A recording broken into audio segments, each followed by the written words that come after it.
Hey, great day, everyone. It's CJ getting ready to go live with a Schiller Institute simulcast. I want to thank Harley Schlanger as well as Helga Zepp-LaRouche for their leadership and their efforts to really counter the narrative of NATO, of the alliance, and it's truly a remarkable time that we're going through. And so I really appreciate their efforts. Do me a favor, if you have not done so yet, jump over to the Schiller Institute. Bookmark their site. They're always doing all kinds of conferences and events to really kind of help amplify and to raise awareness to counter the narrative. And it really takes each and every one of us to do that. So let's show them some support by bookmarking their site. You can also subscribe to get email updates when they do host conferences and symposiums. So let's do that. I think it's a great thing. And then also plan on doing a lot more simulcast, a lot more discussions on the Open Mic Cast platform. So you can keep up with that. If you're not on Telegram, I encourage everyone to jump on Telegram. It's full of great information. And over on Telegram is the Open Mic Cast channel. And there I post a lot of content in terms of kind of the best of, like if I get a newsletter that has an interesting article or there's a live stream. It's just not content that I'm producing. It's kind of the best of, or maybe an article or something that maybe didn't get enough traction that I thought it should. So I'm posting that over in the Telegram channel. So I really recommend everyone go over to the Telegram. It's just under OMC to make that happen. And this is getting ready to get fired up here in just a moment. And then also you can follow my work over at on Twitter, which is at producer CJ1. So thank you for tuning in to this live stream. Again, this is the Schiller Institute conference on attempting to stop NATO's world war and dismantle the entire efforts. And Harley Schlanger is going to be hosting. Harley covered this yesterday on Rogue, that he's going to be the moderator for this event. So I'm excited for it. I'm going to refresh my stream just in case this did start. And let's see what happens here. Okay, yeah, we're still waiting for them to launch it. I'll go through a couple of the things real quick in the Telegram. I want to make sure not to miss when Harley starts the stream. There we go. Make sure my audio is coming through. Yeah, so over on the Open Mic Cast, I posted yesterday was an interesting debate, if you will, of which was held by the Freedom Cell Net Conscious Resistance Network, where you had several people, Jason Burmas, James Corbett, Whitney Webb, who debated on whether or not you should trust Elon Musk. And I believe I also shared that over in the Rogue Discord as well. And a couple of other great articles that came out was from Pepe Escobar, also, where they kind of delved into the WEF, the World Economic Forum, and talked about the upcoming event. They did disclose the actual list of the attendees that are going to be attending that event. So again, just lots of information from Southfront, recent updates, and so hit that Telegram network. You can download the app. Several great channels, not just mine. There's several great channels out there to follow. Anymore, and nowadays, I'm truly getting most of my news and my information from either Telegram, also the internet, the web, Twitter. Twitter's been pretty massive lately in regards to some of the information because they're not censoring a lot anymore. So people are posting a lot more interesting reads, a lot more articles. What's up, Mojo? Mojo's in the house. So they're going to be firing this up back real soon. to life, they're live as right if now. he was so standing here alive today. There's something special about his life, his development, which should be captured today by us, not only in addressing the problems of our nation, which are becoming terrible, but the problems of our relationship with the world as a whole. How are we going to deal with these cultures that are different than our own? With an Asian culture, with Muslim cultures around the world, over 1 billion Muslims around the world, with the culture of China, which is different than ours, the culture of Southeast Asia, which is different than ours, the cultural background. They're all human, they all have the same ultimate requirements, the same needs, but they're different cultures. They think differently. They respond to different predicates than we respond to. But we must have peaceful cooperation with these people to solve a world problem. Then you start thinking about someone like Martin. And I want to indicate in the context I just stated what the significance of Martin is today. Good morning. I'm Harley Schlanger from the Schiller Institute, and I'd like to welcome you to the Schiller Institute Symposium, Resurrect the True Mission of John F. Kennedy and Dr. Martin Luther King Jr. Stop NATO's World War and Dismantle the International Assassination Bureau. You've just seen a clip of Lyndon LaRouche on Martin Luther King Day in 2004 speaking in Talladega, Alabama. Our event today coincides with the commemoration of the birthday of Dr. King.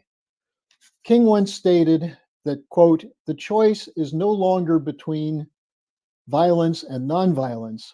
The choice is now between nonviolence and non-existence." This echoed something that President John F. Kennedy said, quote, "that mankind must put an end to war, or war will put an end to mankind." These are what should be common sense approach to international relations. Instead, they've been replaced today by an Anglo-American approach of foreign policy through warfare. Today, we'll discuss what we must do as citizens to replace the suicidal policies of the Anglo-American oligarchs with the common sense of John F. Kennedy and Martin Luther King. As we convene this symposium today, the defenders of the unipolar order are moving on a fast track toward World War III through consolidating an alliance of forces into global NATO.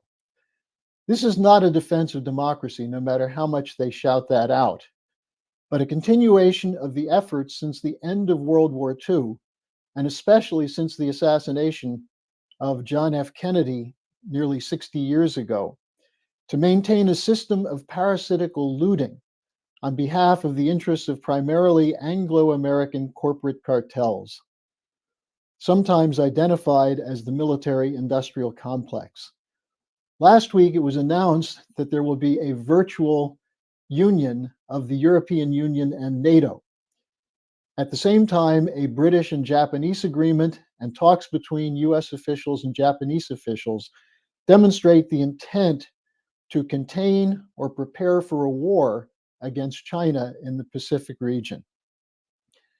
The methods used by this military-industrial complex include what could legitimately be called brainwashing through control of the so-called narrative, including censorship and lying.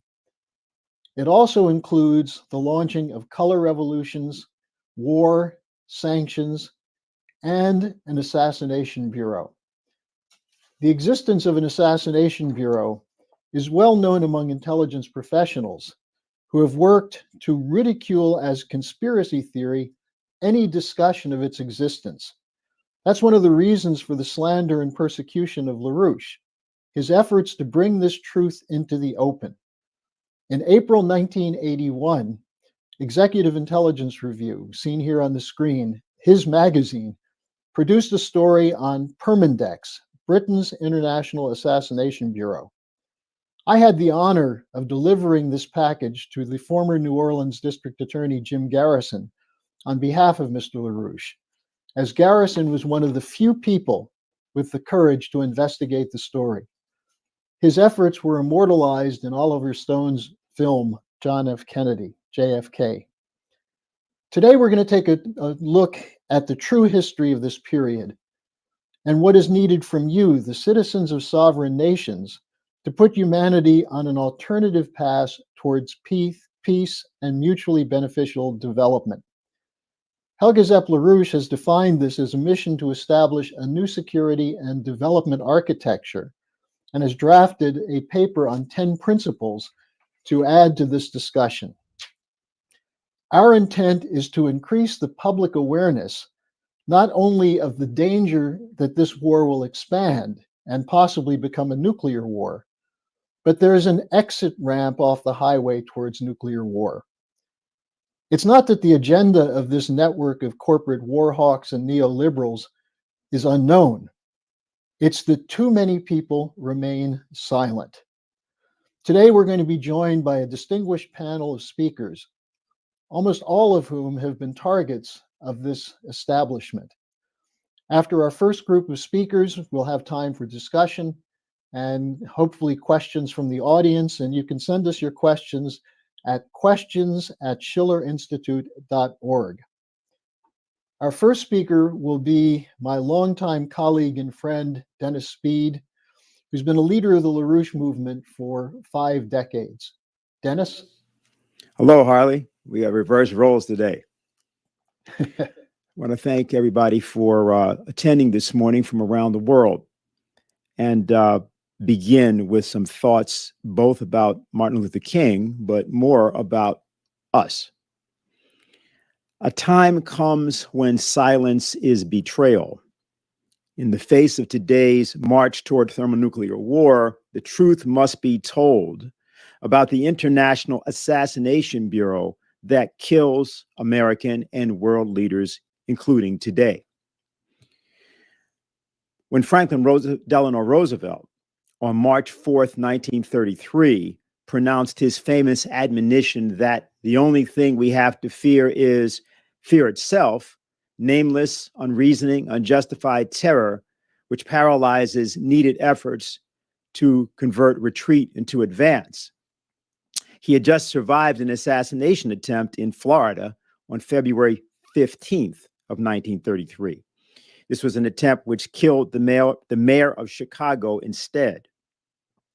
Lyndon LaRouche often pointed out that prominent figures are assassinated not so much for what they have done, as for what they are about to do. Consider that as you listen to these remarks made by President John F. Kennedy at the United Nations on September 20th, 1963, just over 2 months before he would be murdered in Dallas. The task of building the peace lies with the leaders of every nation, large and small. For the great powers have no monopoly on conflict or ambition. The Cold War is not the only expression of tension in this world, and the nuclear race is not the only arms race. Even little wars are dangerous in a nuclear world. The long labor of peace is an undertaking for every nation, and in this effort, none of us can remain unaligned. To this goal, none can be uncommitted. The reduction of global tension must not be an excuse for the narrow pursuit of self-interest. If the Soviet Union and the United States, with all of their global interests and clashing commitments of ideology, and with nuclear weapons still aimed at each other today, can find areas of common interest and agreement, then surely other nations can do the same. Nations caught in regional conflicts, in racial issues, or in the death throes of old colonialism. Chronic disputes which divert precious resources from the needs of the people or drain the energies of both sides serve the interests of no one. And the badge of responsibility in the modern world is a willingness to seek peaceful solutions. It is never too early to try, and it's never too late to talk. And it's high time that many disputes on the agenda of this assembly were taken off the debating schedule and placed on the negotiating table. Finally, in a field where the United States and the Soviet Union have a special capacity, in the field of space, there is room for new cooperation, for further joint efforts in the regulation and exploration of space. I include among these possibilities a joint expedition to the moon. Space offers no problems of sovereignty. By resolution of this assembly, the members of the United Nations have forsworn any claim to territorial rights in outer space or on celestial bodies, and declared that international law and the United Nations Charter will apply. Why, therefore, should man's first flight to the moon be a matter of national competition? Why should the United States and the Soviet Union, in preparing for such expeditions, become involved in immense duplications of research, construction, and expenditure? Surely we should explore whether the scientists and astronauts of our two countries, indeed of all the world, cannot work together in the conquest of space, sending someday in this decade to the moon, not the representatives of a single nation, but the representatives of all of our countries. Think of how right now, in this present political environment, how controversial and dangerous a proposal of a joint Russia-China-US mission to the moon would be. And you can thereby measure how far and how low the United States and its leadership institutions has sunk. What would have happened had that joint mission to the moon that President Kennedy proposed actually occurred? The fear that has gripped American life since November 22nd, 1963 is palpable. Our opposition to unjust depopulating and endless war is in order today, but the fear is palpable. Throughout the transatlantic world, this set cause must be taken up. We must take up the arms of creative, nonviolent direct action against this present sea of troubles, and by opposing, thus end them. When Martin Luther King took this cause up at Riverside Church in New York City on April 4th, 1967, he realized that he was confronting his own frightened silence about the war up until that point. A time comes when silence is betrayal. That time has come for us in relation to Vietnam. The truth of these words is beyond doubt, but the mission to which they call us is a most difficult one. Even when pressed by the demands of inner truth, men do not easily assume the task of opposing their government's policy, especially in time of war. Nor does the human spirit move without great difficulty against all the apathy of conformist thought within one's own bosom and in the surrounding world. Moreover, when the issues at hand seem as perplexing as they often do, in the case of this dreadful conflict, we are always on the verge of being mesmerized by uncertainty. But we must move on. Some of us who have already begun to break the silence of the night have found that the calling to speak is often a vocation of agony. But we must speak. We must speak with all the humility that is appropriate to our limited vision. But we must speak. Over the past 2 years, as I have moved to break the betrayal of my own silences and to speak from the burnings of my own heart, as I have called for radical departures from the destruction of Vietnam, many persons have questioned me about the wisdom of my path. At the heart of their concerns, this query has often loomed large and loud. Why are you speaking about the war, Dr. King? Why are you joining the voices of dissent? Peace and civil rights don't mix, they say. Aren't you hurting the cause of your people, they ask. And when I hear them, though I often understand the source of their concern, I am nevertheless greatly saddened. For such questions mean that the inquirers have not really known me, my commitment or my calling. Indeed, their questions suggest that they do not know the world in which they live. I come to this platform tonight to make a passionate plea to my beloved nation. This speech is not addressed to Hanoi or to the National Liberation Front. It is not addressed to China or to Russia. Nor is it an attempt to overlook the ambiguity of the total situation and the need for a collective solution to the tragedy of Vietnam.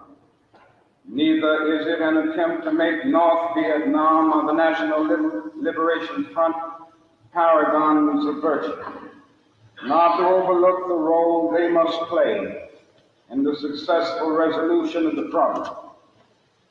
While they both may have justifiable reasons to be suspicious of the good faith of the United States, life and history give eloquent testimony to the fact that conflicts are never resolved without trustful give and take on both sides.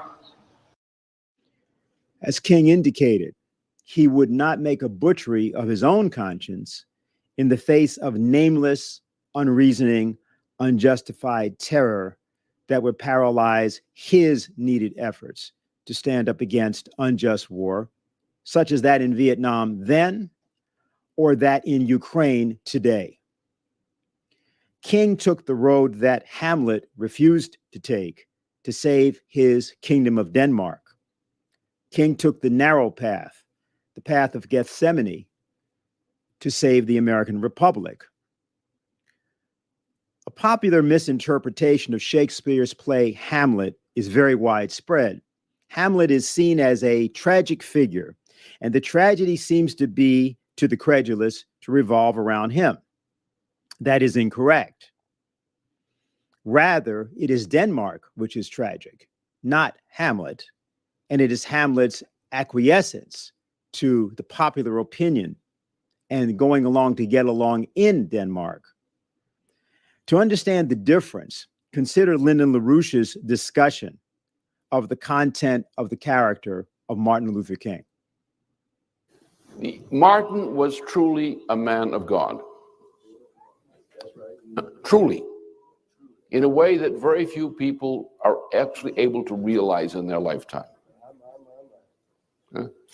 It wasn't just that he was a man of God, it's that he rose to the full appreciation of what that meant. Obviously, the image for him was Christ and the passion and crucifixion of Jesus Christ.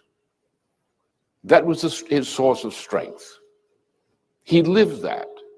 He had gone to the mountaintop at a point that he knew his life was threatened by powerful forces in the United States.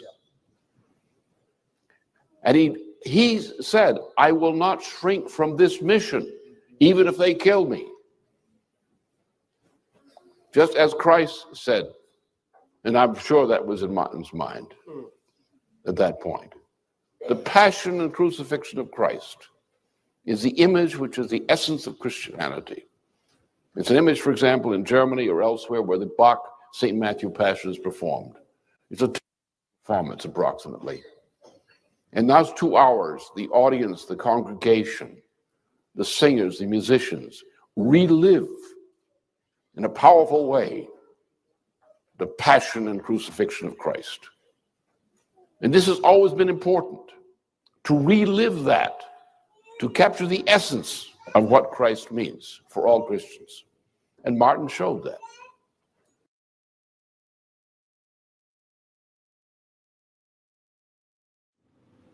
As with Hamlet, where the actual tragedy, as we said, was the rot in Denmark. In the case of John F. Kennedy, it was the assassination of the American presidential system, which was the target of the multi-layered, multinational conspiracy that took his life. Lyndon LaRouche, an 8-time presidential candidate himself, explains the true issue behind that assassination. Welcome to the International Connection. Today we continue our conversation with Lyndon LaRouche from his jail cell in Alexandria, Virginia. The point is, was Kennedy killed because he was John F. Kennedy? Or was President Kennedy killed because he was president? That's the problem. And that's right. And I lean to the second one. Because he was the president. That's right. He happened to have the misfortune of being the president at the time, which is the primary reason for it. So there were forces. I mean, Kennedy even said there was a government behind his back. There was this group behind him that was orchestrating a lot of these crises. It was essentially, it's not unknown who they are. Well, the Rockefellers, would they be part of them? So I think the Rockefellers, that's where I would get off Peter a bit on, with my own view, is that I think that's exaggerated. Yes, the Rockefeller interest is very specific. I know the thing. I've done a lot in exposing it. David Rockefeller is certainly no friend of mine. Yes. But I think that misses the point because it makes it too narrow and makes it too linear. Right. In other words, it's the idea of the Fondi. It's a group of associates. There's a social formation to the effect that no one individual or no one individual group determines the group. It's the inner within the group that determines what the group does. Right, and that's why they can't put the finger on who killed Kennedy, those kind of things. They can't. More than that, I think the problem is more than that. When you organize an assassination of that type for the President of the United States, a conspiracy which operated on the scale of which that thing operated. Remember, the killing of Kennedy enveloped and overlaid efforts to assassinate Charles de Gaulle. Yes. The same operation, in effect. Yep. So it's a vast conspiracy. Then when you get a vast conspiracy, what makes the conspiracy work is a lot of deception within the conspiracy and a lot of exploitation of the particular motivation of people who are drawn into playing particular roles. So that if you interrogate somebody and say who pulled a trigger and say, why was the President of the United States killed? Why'd you shoot him? This fellow might have a motive. He might simply say, because I was paid to do so. Yes. Or somebody else might have explain a motive. That might have been the motive for their behavior or the induced motive. That doesn't mean that's why the thing happened. So that it comes to a question, the people who planned this, and I don't think I should name it on the air, yes, but the people who planned this were functioning at a very high level. So they knew what they were doing, unlike people on a lower level who may not have known fully what they were doing, apart from the killing. And even some didn't know they were involved in the killing. Say that again? They knew that they were destabilizing the institution of the presidency of the United States. You just said those people in the low levels didn't know what they were... Didn't know the full implications of what they were doing. They knew what they were doing, but they didn't know what somebody else intended this to lead to. Yes. And what they were doing was destabilizing, particularly with a cover-up, the Warren Commission cover-up. The combination of the assassination with the cover-up actually did destabilize the United States, destabilize the institutions of government of the United States, destroyed the presidency as an efficient instrument of government, as a constitutional instrument. And the fellows who organized this thing at that level knew they were doing this. So therefore, I say, if they weren't out to kill Kennedy, though somebody may have come up with motives for killing John F. Kennedy, they were out to kill President Kennedy because he was president. The institution. The institution. So was John F. Kennedy killed by Clay Shaw, whom Jim Garrison indicted and brought to trial? Was he killed by Lewis Mortimer Bloomfield, the coordinator of the assassination, as according to some people, from his position in the organization Permanent Industrial Expositions? Well, as Harley Schlanger indicated at the beginning, Lyndon LaRouche and his associates during the 1970s, particularly through their publication of the book Dope Incorporated, looked at and demonstrated that the same networks that were then involved in the transformation of the international drug trade into an offshore secret government slush fund were the forces of international terrorism and assassination. Institutions such as the Hong Kong and Shanghai Bank Corporation, now known as HSBC, were at the epicenter of opium trade and various forms of mercenary activity throughout history. Hong Kong's colonial status under British rule was an imperial legacy of the two opium wars that had been fought by Great Britain against China in the 19th century. President Abraham Lincoln opposed that British policy of the destruction of the minds and the bodies of the Chinese nation, and he sent an ambassador in 1861, pretty much the first year he was in office, Anson Burlingame, to the still subjugated China as a sign of solidarity with China against Imperial Britain.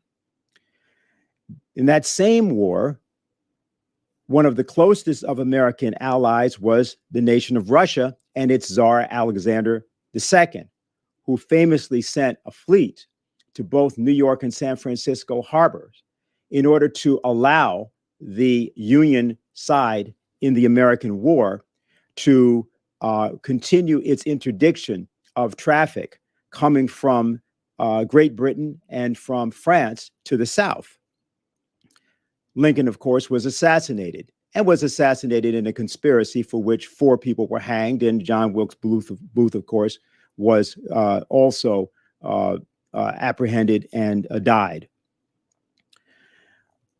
When you're looking at today's United States and the issue of the Assassination Bureau, things like, for example, the Ukrainian Center for Countering Disinformation, the fact that many of the panelists today on today's program are on that list, you're not looking at Ukraine.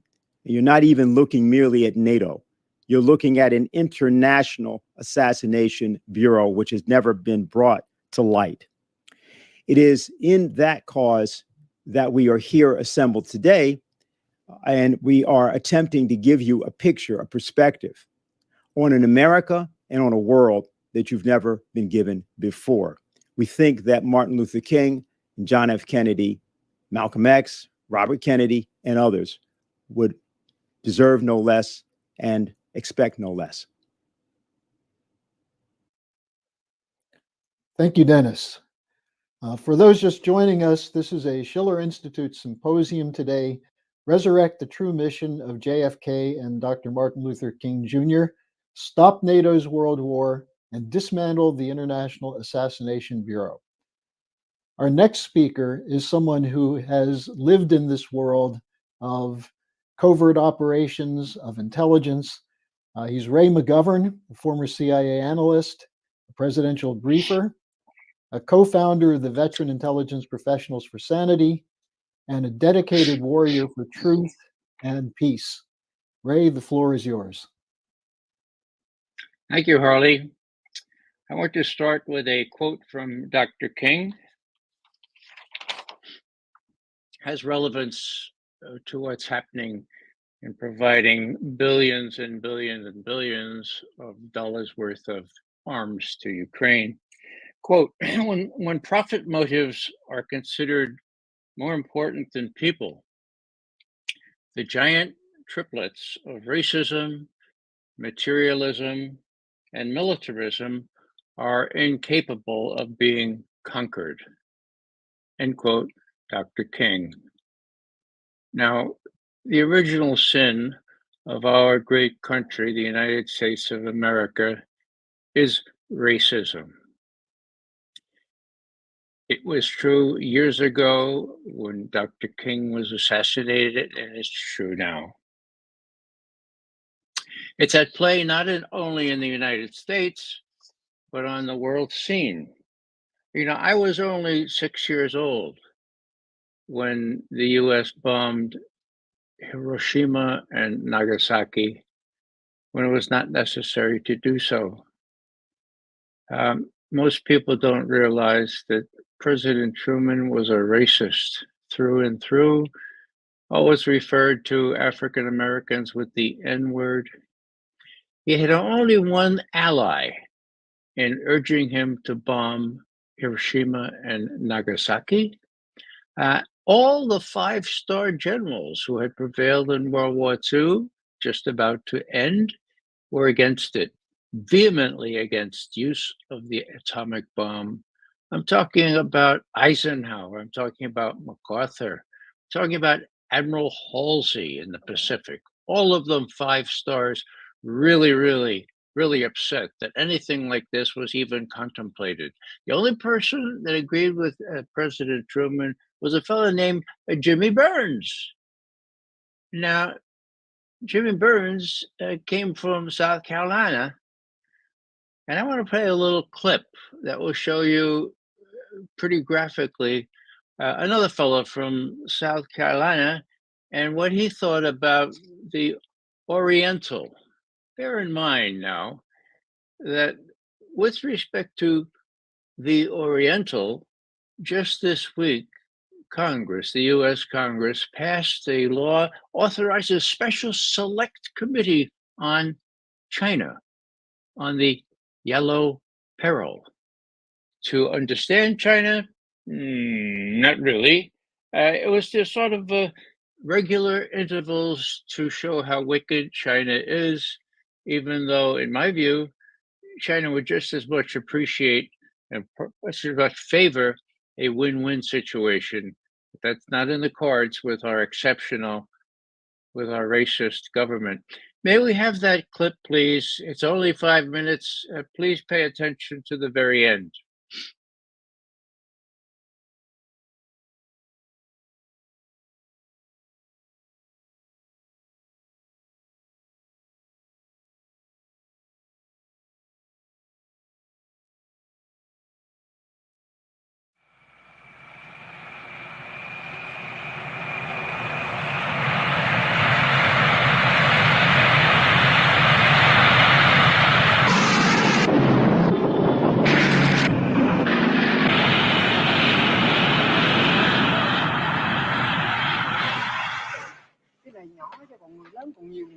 Many bombs, many coffins.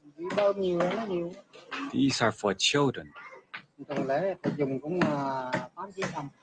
or 900 a week. I have lost 7 children myself. Many have died here. Though it's nothing like in the countryside, many more have died there. In the countryside, there are no coffins. There's no money to buy them. How did all the children die? Poison. Poison, you know.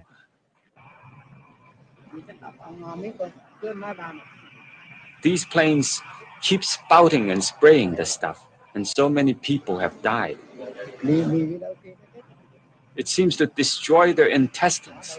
With this spraying and bombing, so many have died. Each day, right on time, the bomb craters appear.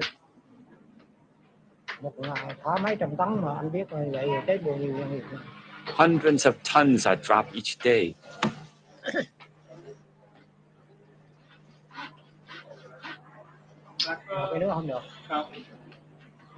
And we can't talk about it.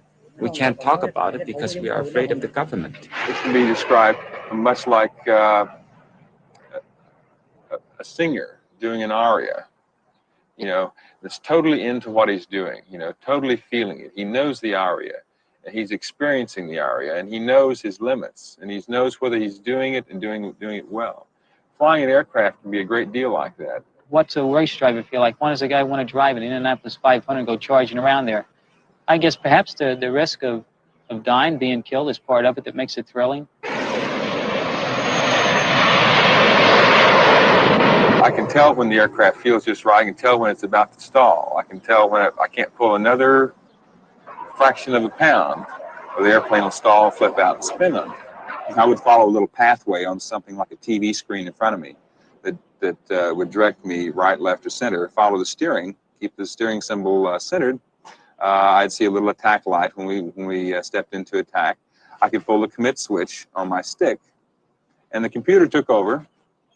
Computer figured out the ballistics, the airspeed, the slant range, and dropped the bombs when we got to the appropriate point, and whichever kind of attack we'd selected, whether it be flying straight and level or tossing our bombs out. So it was very much of a technical expertise thing. I was a good pilot. I had a lot of pride in my ability to fly.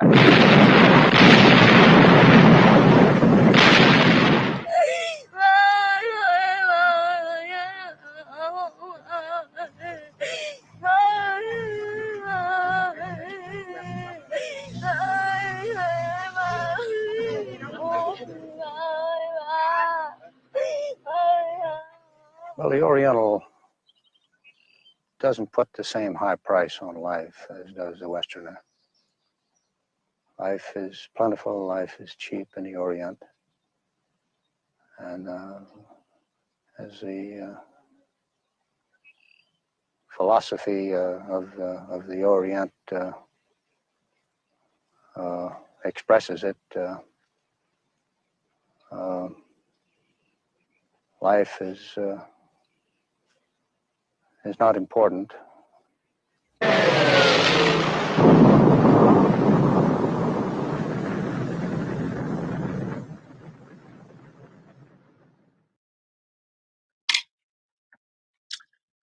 Got it? Life is not so important. People look like the Vietnamese, the Chinese, and I dare say many people still have the outlook, especially if they happen to be from South Carolina, which not only Secretary of State Jimmy Burns was, but also General William Westmoreland, and of course, Senator Lindsey Graham is created in the same mold. What are we to think of all this? Well, during Vietnam, Angela Davis, a prominent opponent of the war, was arrested, and she was manacled, and she was put on the front cover of Newsweek magazine. We got her. Okay, this is at the height of the Vietnam War. James Baldwin wrote a letter to Sister Angela. I'd like to read a very short excerpt.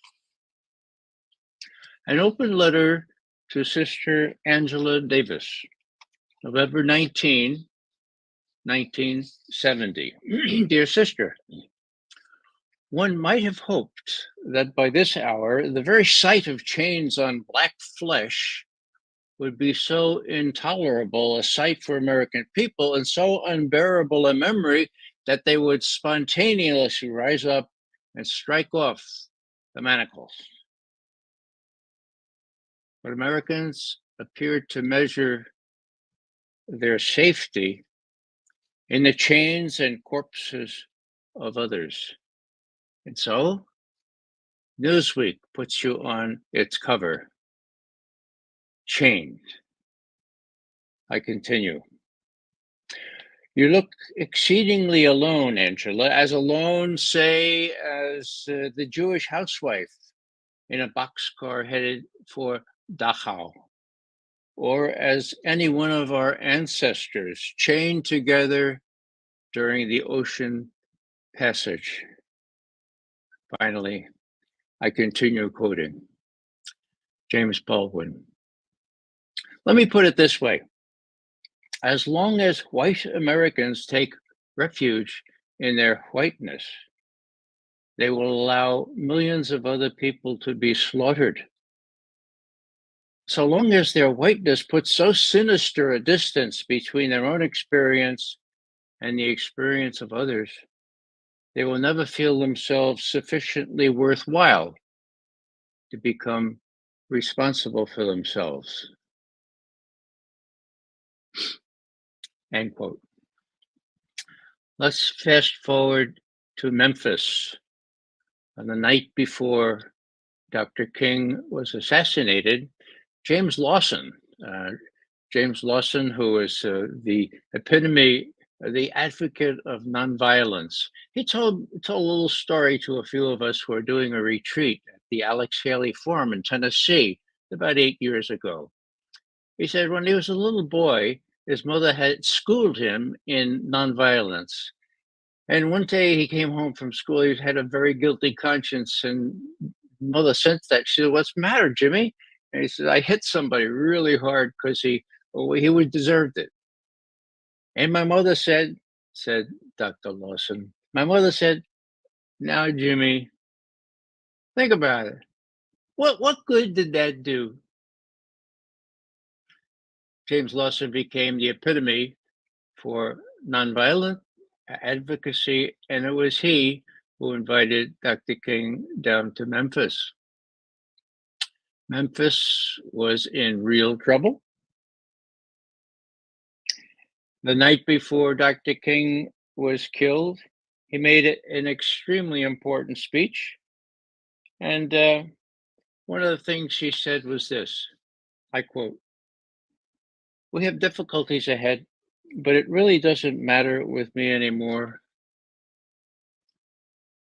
Like anyone, I would like a long life, but I'm not going to be concerned about that right now. I've seen the promised land. I may not get there with you, but as a people, we will get to the promised land. So I'm happy tonight. I am not worried about anything. I am not fearing any man," just hours before he was assassinated. I also had the good fortune of knowing Vincent Harding, who actually authored the Vietnam speech for Dr. King, the one he made the year before, exactly a year before. Vincent Harding was a prophet. He was a mentor. He would start classes or start retreats or start speeches by singing an old enslaved people's spiritual tune to lyrics that go to "We are building up a new world. We are building up a new world. We are building up a new world. We are building up a new world, children of the Lord. Courage, sisters, don't get weary. Courage, brothers, don't get weary. Courage, children, don't get weary. For the day is long." Well, the day is long, and people suffer along the way. JFK, Robert Kennedy, Dr. King, Brother Martin, before them all. I'm going to close now with a quote from Fannie Lou Hamer, also a major figure in what Dr. Vincent Harding called the the church-led Southern freedom struggle, also known as the civil rights struggle. Fannie Lou Hamer was a sharecropper from Mississippi. She became the representative of the Freedom Party at the Democratic Convention in 1964. She didn't succeed, but she did. And here's what she said. "One day, I know this struggle will change. There's got to be change, not only for Mississippi, but for the people of the United States overall and for people all over the world.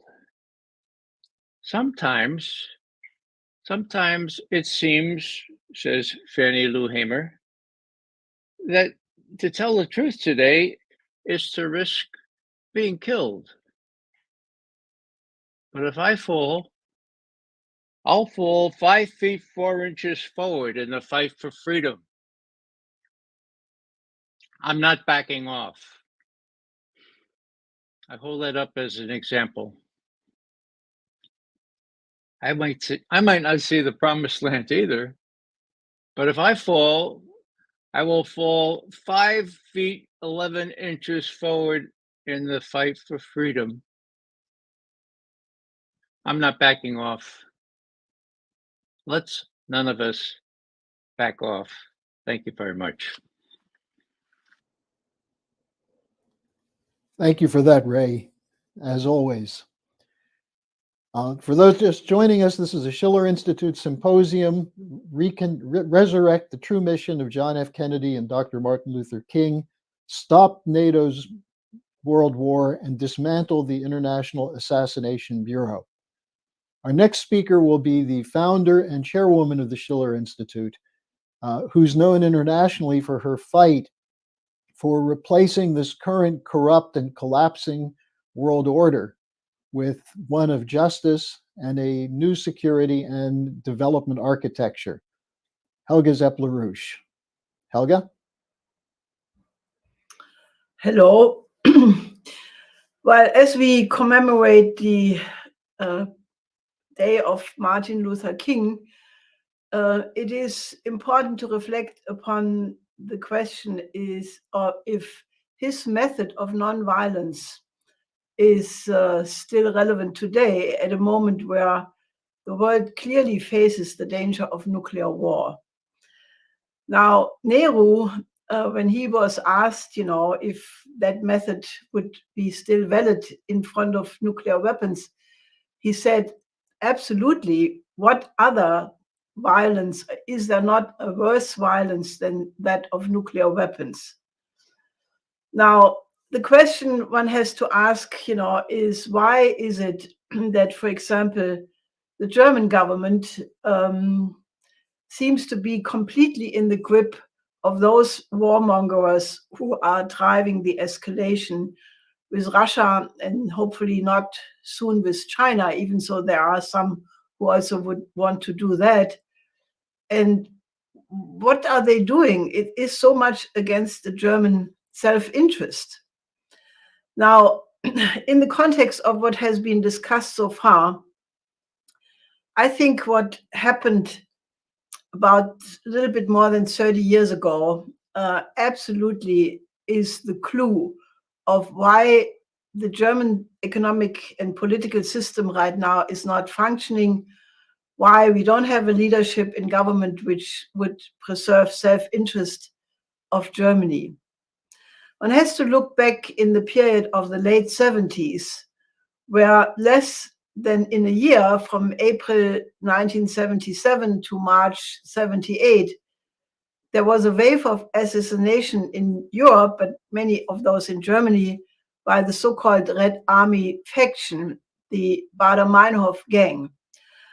And what these people were doing by assassinating key leaders from politics, from economics, from science, it was called a strategy of tension by experts. And that strategy of tension, one can also say, was a strategy of injecting fear so much in the leadership of society that they would absolutely not engage in the construction of an economic system which would be in any way different than that of the City of London or Wall Street. And if you look at these assassinations, which were really a lot, the character and methods used, and that was clear to analysts at the time already, were such that they were not possible without the cooperation of intelligence services. Just to give you a couple of those. On the 7th of April, 77, Federal General Attorney Siegfried Buback was killed in Karlsruhe by this RAF, the Red Army faction. On the 30th of April, 77, Jürgen Ponto, the chief of the Dresdner Bank, was killed near his house in a way which was horrible. And I lived through this period because I was in the process of setting up with Dr. Kurt Rischebecher, who was the chief aide or collaborator of Dr. Ponto, to set up a meeting between Ponto and my late husband, Lyndon LaRouche. And actually this impacted our lives, tremendously, because if somebody is being assassinated, you are in the vicinity of, it has a very special impact.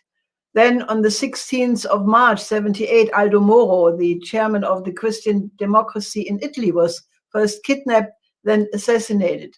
And there were many others, Schleyer and Buback and many others I don't want to go into right now. On the 30th of November, this is now several decades later, of 1989, Alfred Herrhausen, the head of Deutsche Bank at that time, was killed in Bad Homburg near his house. Detlef Rohwedder, the head of the Treuhand, 21st of April, 91. And in light of the events of today, if you think that there is a tremendous pressure to cut the relations between Germany and Russia for forever, if the people who are doing it have their say, and to enforce a sanction regime to sabotage this Nord Stream pipeline. If you consider the recently erupted scandal where it became clear that Merkel and Hollande, the former president of France, were lying concerning their intention about the Minsk process, the effort to completely decouple Europe from Russia and China, well, one has to look back in that period of the assassinations of people like Herrhausen and Rohwedder to fully understand why this is possible. Now, Colonel Fletcher Prouty, who was in the John F. Kennedy movie, the famous Mr. X, gave an interview shortly after the assassination of Herrhausen to the Italian newspaper Unità. And, he said in this interview that the common denominator of all the assassinations of this time, including the previous one of Kennedy and the later one of Enrico Mattei, was that they did not submit to the existing world order, which was dominated and is dominated by a small power elite. Prouty said, and he told us this, we were in contact with him, he said the significance of the assassination of Herrhausen for Germany and even the world is as big as that of Kennedy. If you consider that at that time, in November 1989, the world was at the verge of the collapse of the Soviet Union. Eastern Europe was undergoing a tremendous change. And in Germany, the unification was on the horizon, which, was a pathway in the entire history of the post-war period. Now, Prouty told us that in his view, the key to the Herrhausen assassination was a speech which he was supposed to give 1 week later in New York in front of the American Council on Germany, where he had planned to present a vision of shaping new the East-West relations, which would have given the developments after 1989 a dramatically different direction. Now, we don't have this speech which he was supposed to give in New York, but we have a hint of what direction it probably went, because he was at the time the only banker and the only figure who had the idea that Poland, which in the context of the Comic-Con had tremendous economic difficulties at that time, should be developed with German help on the basis of the method of the Kreditanstalt für Wiederaufbau, the credit institution for reconstruction, which was a state-owned bank, which on the basis of the Reconstruction Finance Corporation of Roosevelt was instrumental in reconstructing Germany in the post-war period, and in that way being instrumental to create the economic German miracle. Now, Lyndon LaRouche, my late husband, already in 1988 had prognosed that German unification would come soon, that Berlin would be the capital. This was 1 year before everything happened. And at that time, already in an absolutely visionary way, had suggested that the reunified Germany should develop Poland with the method, of the physical economy and modern science and technology, and that development should become the model for the other Comic-Con states, which obviously would have been a completely different approach to the economic difficulties, which led then finally to the collapse of the Soviet Union. Now, Herrhausen had a similar idea. I mean, we never consulted with Herrhausen. I don't know if he knew about Lind's theories or not, but he thought in the same direction.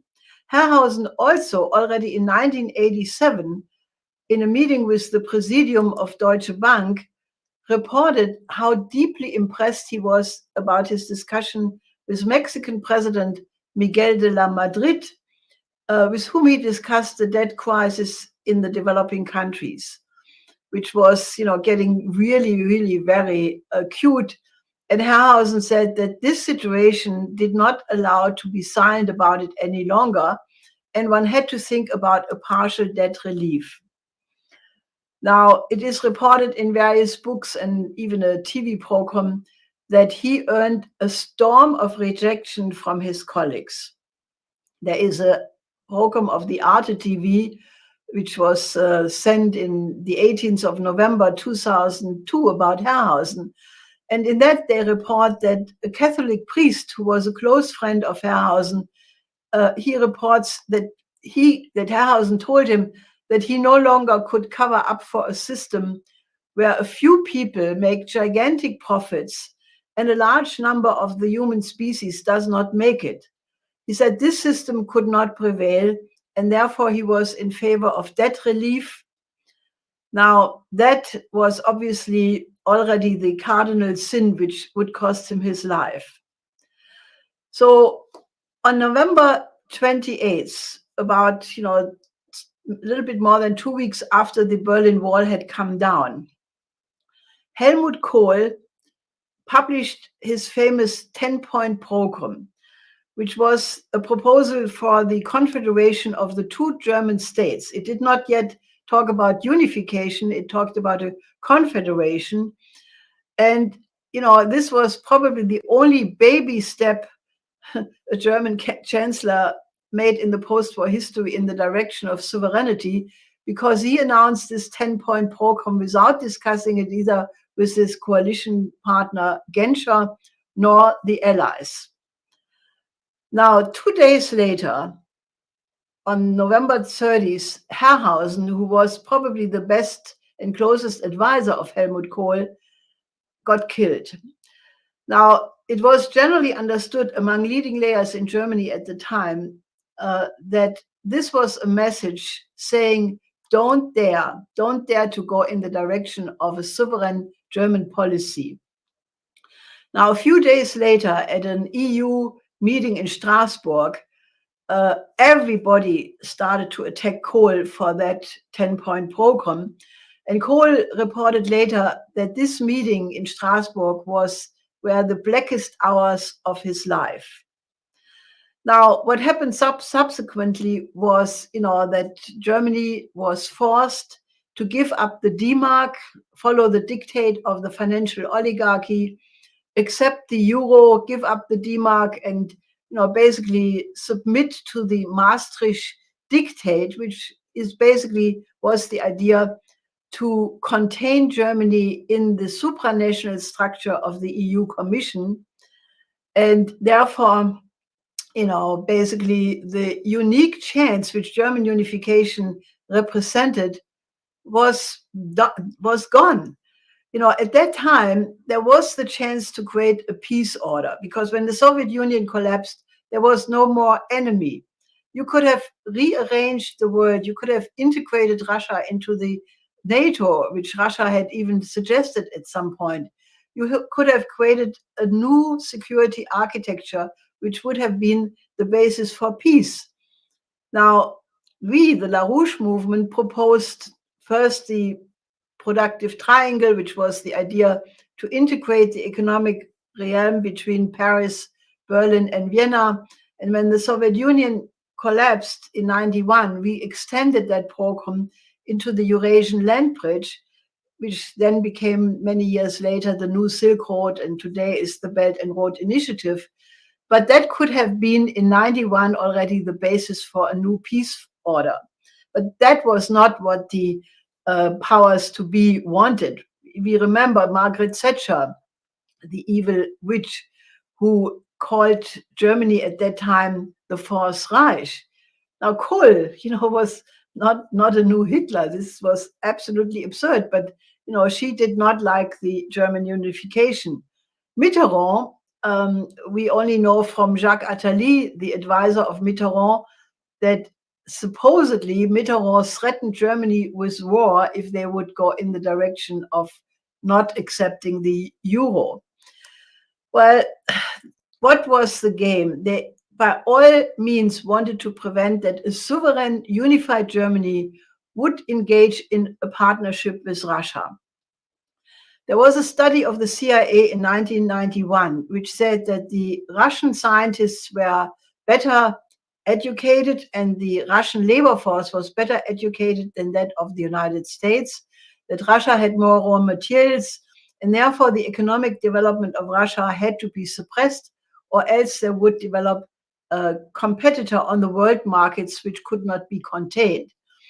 Now, they implemented then, the shock therapy, which reduced the Russian industrial capacity up to down to 30% from 91 to 94. The Russian economist Sergei Glaziev wrote a book about this period, which he called Genocide, which we published at the time. In any case, it was to be prevented that the German scientific and technological potential of the German industry would ally with the potential of Russia. Now, that was basically the reason why Herrhausen was killed, and shortly afterwards, Detlef Rohwedder, who was a very famous and actually very decent industrialist in the tradition of Rhineland capitalism. He had become the head of Treuhand, which was the organization which was supposed to privatize the state-owned companies of the GDR, which were, under socialism, publicly owned. And he was supposed to privatize them. But then he realized that the social consequences of this reckless privatization, which was suggested, were absolutely unacceptable. And he said, no, we will do it not like that. And he coined the famous slogan, first reorganization, then privatization, to make it socially acceptable. Now he, as Herrhausen, were killed by the Phantom RAF, the Phantom Red Army faction, third generation, which nobody ever saw. There were even TV programs in the first channel, German TV, which said it's doubtful that it ever existed. And, it may very well have been a fiction by intelligence services in order to have the capability to assassinate these people. Now, after Rohwedder was killed, Birgit Breuel, who was a banker's daughter, was taking over Treuhand, and she ruthlessly went for the privatization of nationally owned enterprises. Now, the effect this had on the people in East Germany up to the present day, many of them, and I have talked to some of them, have the feeling that their entire life was stolen. Their identity of the GDR life, which they had grown up for decades, was stolen. And still there are several organizations who do not accept October 3rd, which is the national holiday celebrating the German unification. Now, Herrhausen had told to his presidium of his bank on the same day where Kohl had announced the 10-point program on the November 28th, that he wanted to pursue a deep restructuration of the financial system to remedy the debt crisis of the Third World. And it is reported by books and also his wife that Rolf Preuer, the chief of the Deutsche Bank at the time, that the other colleagues of the presidium completely rejected his ideas.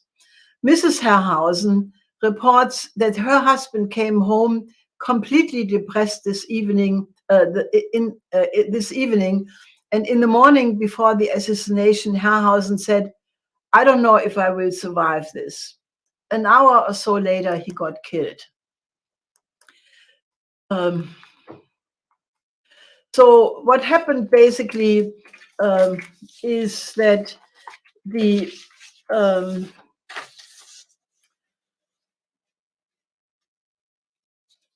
basically what this series of murders did to the German political life is that fear has been dominant ever since. And today you have a climate in Germany where people don't dare to deviate from the official line. And right now, basically, for the moment, Germany has lost all sovereignty. Germany is right now completely in the grip of NATO, and is pursuing policies which I believe are implying the danger of escalation to a nuclear war. So the reason why we have to think back about this period, and also remembering what FDR said about we have to fear nothing but fear itself. Well, we are right now at the verge of both nuclear war, but we also could be at the verge of a completely new world economic order, where many countries of the global south are already pursuing a policy in the tradition of Mahatma Gandhi, of the non-aligned movement, of Martin Luther King, of nonviolence, of a win-win cooperation among sovereign states. And I think that, if we want to honor the memory of such people as Mahatma Gandhi, who was killed too, of people who have been fighting for a new world economic order, alleviating and eliminating the poverty in the developing countries, like Herrhausen was intending to do, and as my late husband for sure was the most prominent fighter of his lifetime, then we should really learn the lesson of this and do everything we can to establish a just new world economic order. Thank you very much, Helga. And I think that's a lesson in German history that many Germans should pay attention to, as well as people in the rest of the world. If you're just joining us, this is a Schiller Institute Symposium, Resurrect the True Mission of John F. Kennedy and Martin Luther King Jr., Stop NATO's World War, and Dismantle the International Assassination Bureau.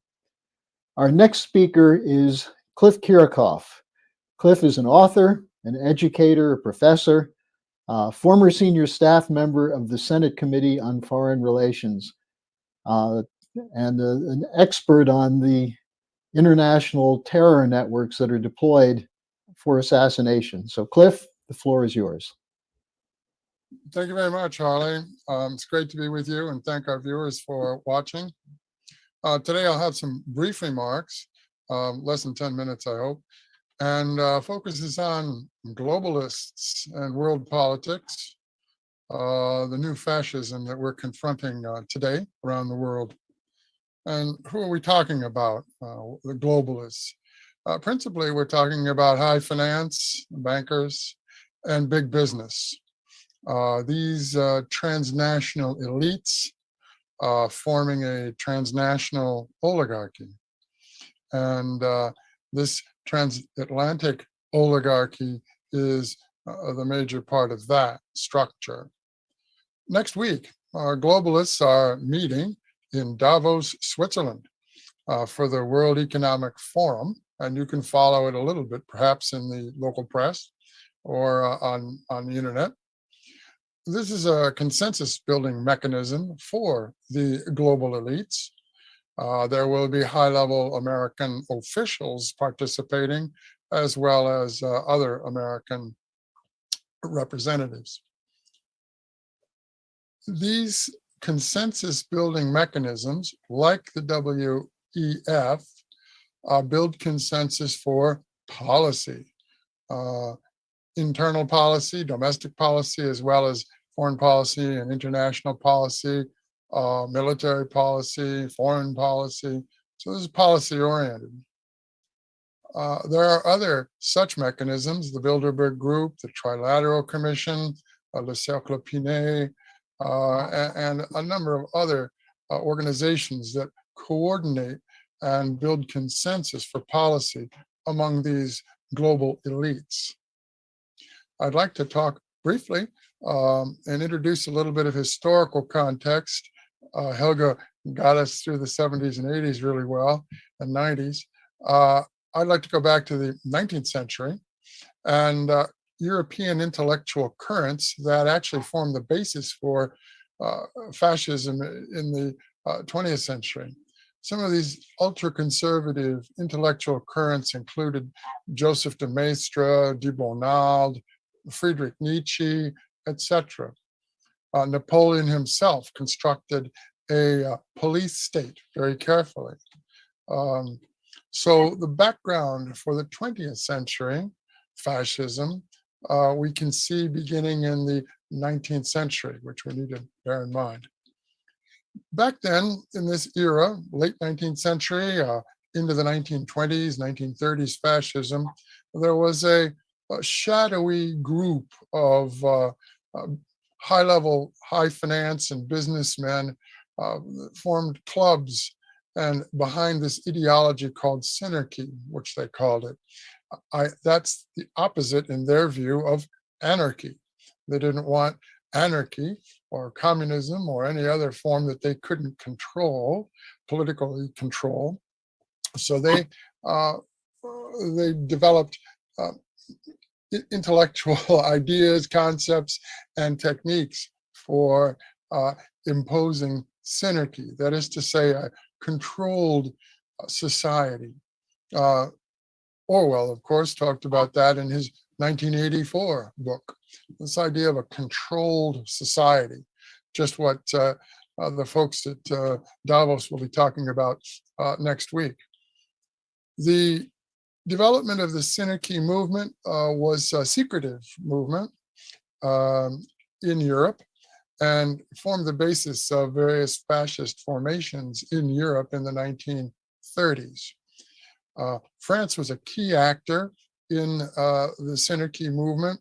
Various French elites, banking elites, business elites, etc., were involved in this sort of shadowy elite policymaking.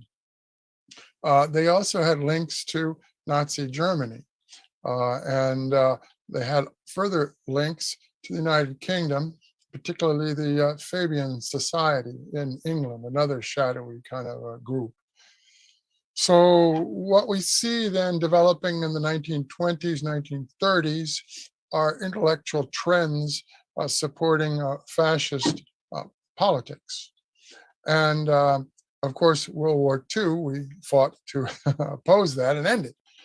But after World War II, these networks reestablished themselves. So World War II really didn't eliminate these synarchist, Nazi, and other sorts of networks. They just sort of reorganized themselves and repackaged themselves. I'm just going to take a couple minutes and illustrate this by referring, I'm a historian and political scientist, so I like my books. I'm going to refer to a book written by a Harvard professor, and it was published in 1947, just a couple of years after the end of World War II. Professor William Langer. He was a famous professor during his day at Harvard and nationally. He served in World War II in the OSS, the intelligence organization back in that day, and he later advised our intelligence community after World War II. He states about his book that its publication has been authorized by the Department of State, by the War Department, and by the director of the former Office of Strategic Studies, OSS, and that was the intelligence service we had at that time. Now, I'm going to turn to page 167 and 68. And I'm going to read what he wrote in 1947 about these fascist elites that we had just defeated in World War II.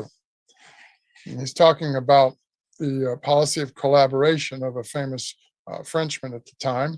And he said his policy of collaboration with Germany could count on more than enough eager supporters among French industrial and banking interests. In short, among those who even before the war had turned to Nazi Germany and to Hitler as the savior of Europe from communism. These elements, these people were as good a fascists as any in Europe. They dreaded the Popular Front like the plague. They were convinced that they could prosper even under Hitler's iron rod.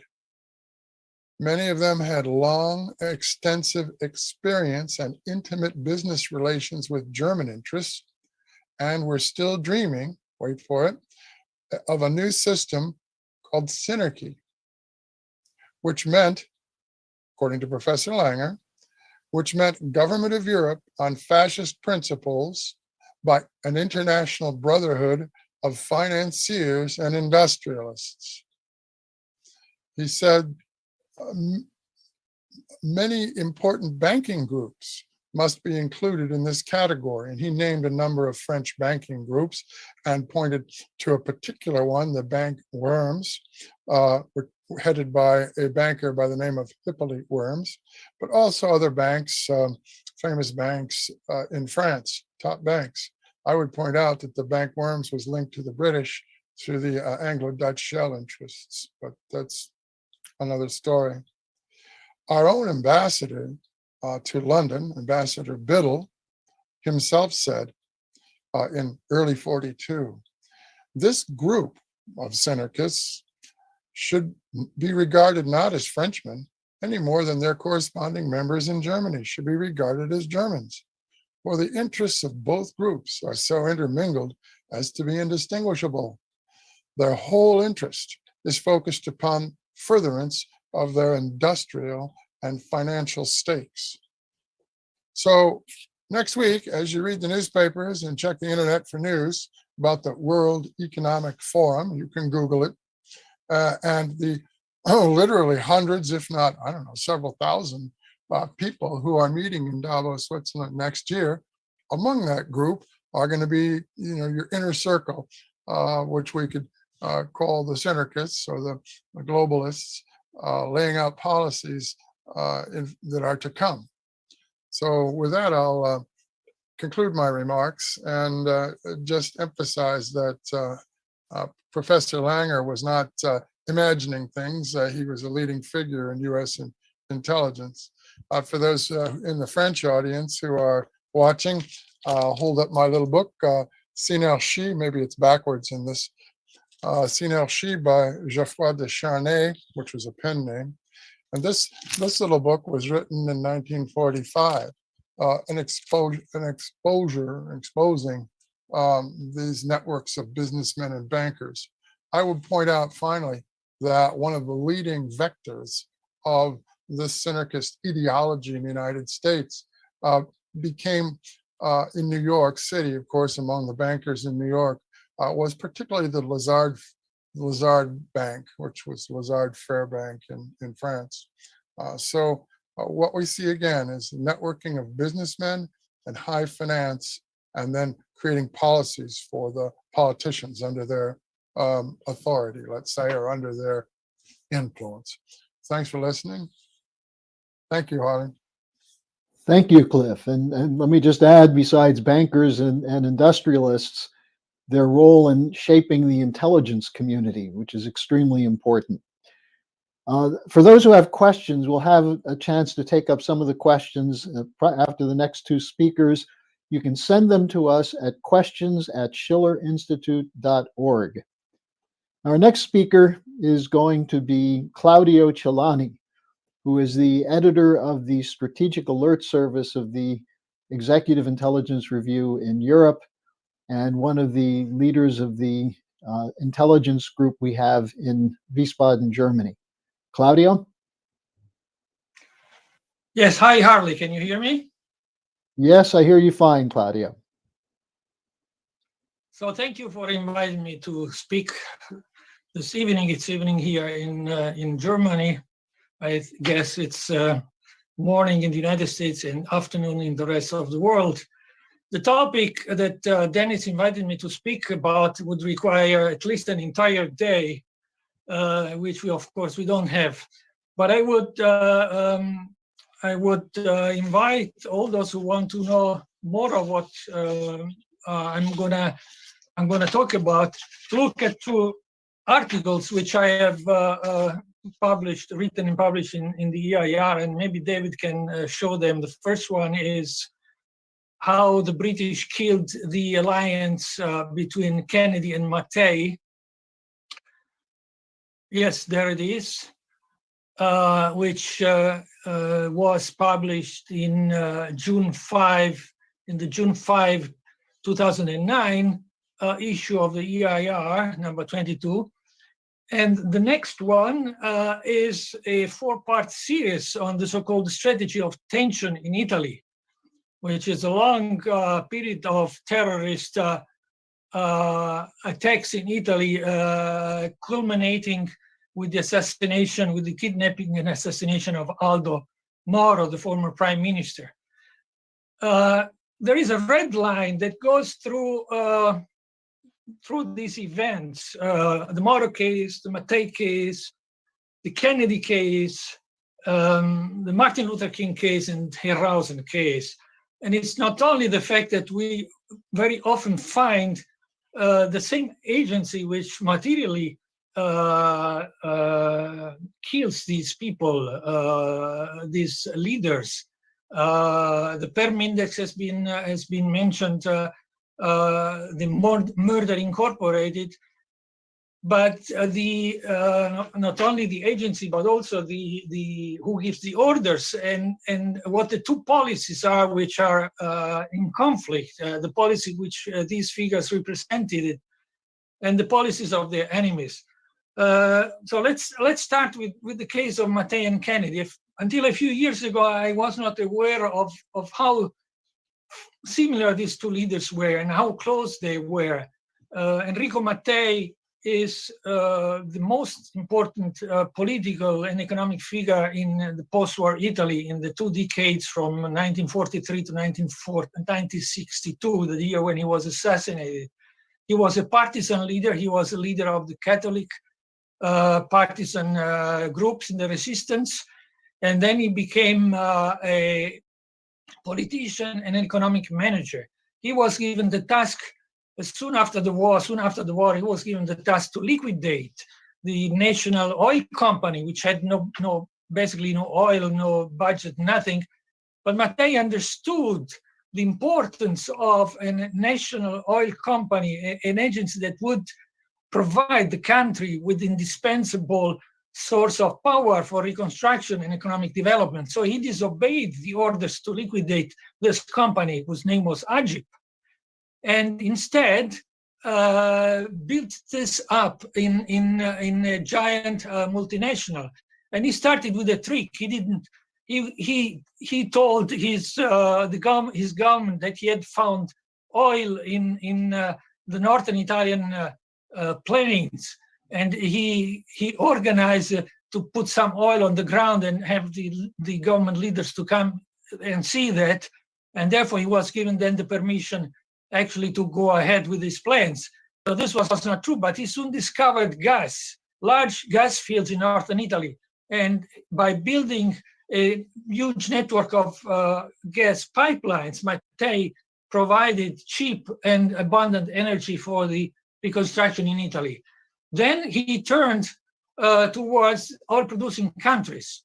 And at that time, the oil market was dominated by the so-called Seven Sisters. Now, these Seven Sisters, some of them were Americans, but basically who played the music there were the Anglo-Dutch French companies, which had divided among themselves the largest oil producers like Iraq and Saudi Arabia at that time. So Mattei tried to enter this market, and he was rejected by these oil companies. And he was furious about it. So what he did, he went to other countries like Egypt, and he started a revolutionary practice. Instead of offering a 50-50 sharing of incomes from oil that he would find, he offered a 25-75 sharing, where 75 would be the part that the producing country would get, and he would get only 25%. Not only that, but he also offered to train local manpower in the technology of oil exploration and build schools for that, and also investments. So he quickly became the enemy of the cartel. But Mattei tried always to find an agreement, and he tried to get especially a dialogue going on with the United States. And the opportunity came in 1956 with the Suez crisis. Now, in 1956, the British, the French, and the Israelis launched an invasion attempt against Egypt. And they were blocked by President Eisenhower. And this was a crushing defeat for them. In that moment, the Italian leadership, the Italian government, Mattei pushed the Italian government to offer the United States to Italy for Italy to become the preferential partner in the Mediterranean, and dump the British for this. And they started an operation which was not successful immediately because of many problems, political problems in Italy. But he was. I discovered that when the oil companies went to protest with Eisenhower against Mattei, that Eisenhower told them, "Well, I like the guy. He's a self-made man. These are market rules. He wants to have his share of the market." So there was a big potential for that. And this potential could be realized only later when President Kennedy was elected. Kennedy immediately started to look favorably, he and his team, to Mattei's operations in Italy. Mattei and his allies in the Christian Democratic Party, which he was a member of, they realized that they needed a different government coalition in order to bring the country forward. The Christian democracy didn't have the absolute majority, and therefore they had to rule in coalition with other parties, including right-wing parties like the liberal parties. And they were always blocking development initiatives. So they decided that maybe it was the time to involve the Socialist Party, which was in the opposition. And at that time, the Socialist Party was pretty much pro-Soviet Union and against NATO. So they started an operation to bring the Socialist Party into the Western camp, and the Kennedy administration looked very favorably to this. So they sent an emissary to Italy, several emissaries, and one of them was George Ball. George Ball in 1962 was in Italy, and he was very impressed from what he saw there, and sent a report to the administration. He was very much impressed by what was going on in the Vatican, the Vatican Council, the Council Vatican II, because this was a real break with the Vatican tradition of alliance with the oligarchy, with the anti-Semitic faction in the Vatican, and it was an opening to the Third World.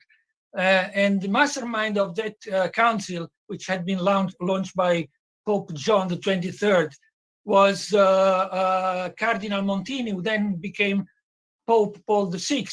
And Montini, Paul VI, he was a close friend of Mattei. He was the protector of the leadership of the Christian Democratic Party and all Mattei allies. So George Ball sent a report, very impressed by what was going on and by the fact that Italy was living a very strong economic growth of 6% per year in the last had in the last 10 years, and then this report ends saying maybe we have found the ally we were searching for. So this laid the basis for a trip of Mattei to the United States in 1962, where he would meet Kennedy at the White House. He would be given a title honoris causa in some prestigious US universities. And this would be the blessing, official blessing of the United States to his project of being Italy, the preferential ally of the United States in the Mediterranean. Now, Mattei could not do this because he was killed on the 27th of October, 1962, before going to the United States, before starting this travel which had been planned in all details. He was killed while he was trying. He had been in Sicily, and with his private plane was going back to Milan to his headquarters in the evening of that day. And after they gave they connected to the airport in Milan, then suddenly the airplane stopped communication and crashed at the outskirts of Milan in Bescapè. There was immediately an investigation commission which came to the conclusion that this was an accident, and this is very similar to the investigation on the Kennedy assassination. Now, the truth came out many years ago. After that, in 1992, the anniversary of the death of Mattei, we organized as EIR and as Schiller Institute, we organized a conference in Milan where we had many speakers who had known Mattei, had been his collaborators, and Helga also was there. Also, she gave a speech. And at the end of the conference, we wrote a statement signed by everybody calling for reopening investigations on Mattei's death. And one of the members of his partisan organization, whose name is Raffaele Morini, spoke at our conference. And after the conference, he came to a prosecutor in Milan, bringing some arrests of Mattei's plane, which he had kept for all these years. And thanks to modern techniques, the prosecutor reopened the investigation. He was able then to find out traces of explosive on those debris. So reopened the investigation, and he called in the only witness who was there, who had said that he had seen a blizzard in the sky, a big light, and then an explosion. This was the evidence, of course, that this was an attack. Unfortunately, the trial lasted a lot, and this witness died in the meantime. He was very old. So at the end, the judge, his name is Vincenzo Calia, closed investigation without being able to issue any warrant. But the evidence was there. This was an assassination. Now, the Murder Incorporated, there are hints that Murder Incorporated was deployed for that assassination. Witnesses say that a couple of days before Mattei was in Sicily, in Catania, in that same town, a member of the Permindex assassination bureau was seen there. This was the famous Carlos Marcello, the head of the mafia in New Orleans. His real name is Calogero Minacori. This is the guy, he's the owner of the air taxi company where David Ferry was working. So the connection is there. Of course, we cannot prove this, but we have the historical evidence. Historical evidence is that in the summer of 1962, before Mattei was killed, he was striking a deal with Iraq because the new government of Iraq had kicked the British out of the country. And the oil company of Iraq was ready to sign a deal with Mattei's oil company, Eni. And we have now, thanks to the work of some journalists, friends of mine like Giovanni Fasanella and some former collaborators of Mattei, like Benito Livigni, documents were found which are declassified in the Foreign Office in London, where the British ambassador reports to London that this is going to be very dangerous for us, and this dossier, the dossier on Mattei, must move out of the trade ministry into the intelligence. This is a matter of intelligence. And this guy said that the British oil companies consider Mattei as a wart. A wart is you know, something wrong on your skin which has to be eliminated. One day before Mattei was assassinated, the Financial Times came out with an article saying Mattei is on his way out, something like this. I don't have the exact quotes. So the historical evidence is there. And the reason why they killed him is because of the empire, which was threatened by what Mattei was doing and what the support he was going to receive from the United States. This alliance would have shifted the balances in the Mediterranean and would have changed history. I think I should go very quick to the second item. Hardly tell me if I have to stop, but at least I have to mention the other case which I was asked to mention, that is the Moro case. Now, Aldo Moro was part of the group of Mattei in the Christian Democracy. Actually, Mattei considered Moro to be the most capable man to carry out his political design for Italy, the inclusion of the Socialist Party in the government alliance with the Christian Democracy. And in fact, Moro was the prime minister for that government.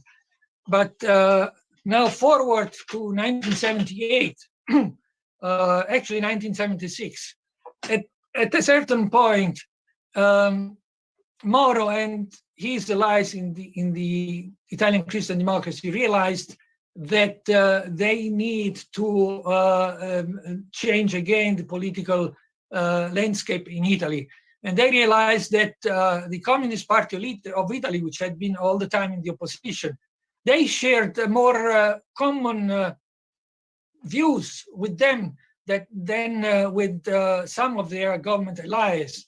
And Moro started an operation to give the Communist Party the chance to demonstrate that they were, fully democratic and fully able to stick to constitutional values and laws, which actually they had helped to write in the post-war. So started his policy, which had several names. The most famous of it is the historical compromise. The idea was to associate the Communist Party of Italy in government responsibility progressively and give them the chance to demonstrate that you can count on them, that they are, they have cut their ties with Moscow and the Soviet Union and the Warsaw Pact, etc., etc. Don't forget that we are in the period of the Cold War, where we have NATO and the Warsaw Pact facing each other, totally armed with conventional and nuclear weapons, etc. So this is when this policy started, the alarm bells rang again in Britain. And thanks to the work on declassified material, now we can read the many of the dispatches which were sent from the British Embassy to London, and the discussion which took place in the Foreign Office in London concerning Moro's policy. Now, the British still considered the Mediterranean and Italy their domain. And at one point in 1976, the records show that there was a meeting at the Foreign Office in Britain, in London, with diplomats, but also heads of the military, where they discussed the possibility of making a coup d'etat, a military coup in Italy, to stop Moro's policy. After a discussion, then they conclude that a military coup would fail, because the military would split, and half would go with them and the other half would go against, and this would therefore fail. So they say, okay, then we decide for another operation. And the next page in the records is censored. You cannot read it. So they go for the other operation. This is 1976. And the other operation is most probably what then happened, that the terrorist group called the Red Brigades on 16th of March 1978 kidnapped Aldo Moro, kept him prisoner for 55 days, and at the end they killed him on the 9th of May 1978. Now, after the assassination of Moro, politics has changed dramatically in Italy. In the direction of globalization policy, which Mr. Kirakov has just mentioned. After Moro's assassination, liberalizations were implemented, the national debt increased exponentially, etc., etc., etc. I see that Harley is looking at me. I think my time is expired. But just let me tell you this, and I concluded. There are ample evidence that behind the Red Brigades that kidnapped Aldo Moro, not communist but fascist or Nazi networks were deployed, which overlap with the stay-behind networks run by NATO. They are not the same thing, but they overlap. That is, the stay-behind operation, which in Italy was called Gladio, was infiltrated by neo-fascist and fascist and right-wing pro-British forces. And the head of these forces is the main British agent in Italy. His name is Count Edgardo Sogno Rata del Vallino. So it's a long name. He's an aristocrat, of course. And at one point, there was a negotiation to liberate Moro, but then the order came to the Red Brigades, and the head of the Red Brigades was a man of this guy, of this network. His name is Mario Moretti. And from where did the orders come? The orders came most probably from a place higher than this Italian string puller, than Count Sogno. They most probably came from a British agent called Hubert Howard. This is a very important aristocratic family, and this guy has been in MI6, psychological warfare branch, and he was actually the married into the famous Caetani family, oligarchical family in Italy, which he took over because he married a princess there and became the head of the family. Now, the Caetani, the Via Caetani and the Caetani Palace is where Moro's corpse was left by the Red Brigades. And in 1978, we published, after the assassination of Moro, we published a report, a dossier, which maybe David can show here, the dossier, the Moro dossier, where we pointed to the British network behind the assassination of Moro. Now, I think this is September, October 1978. And the papers which I reported about to you, they were discovered many, many years later, a few years ago, but we were already on the point. And in this report, we point to this place, Palazzo Caetani, and the people who live there, because during the work we did to write the report and the researches we did, we were told by some people connected to intelligence, which was investigating already on this group, on this center. So I think I stop here, make everybody happy, and I'm ready for questions in the question and answer period.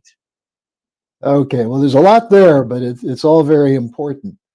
So thank you for that, Claudio. Our next speaker is someone who I've had the privilege of being interviewed by in the past, someone who's a journalist, an investigative journalist, a podcaster, and a man committed to getting behind the story, which is what an investigative journalist should do. Our next speaker is Garland Nixon.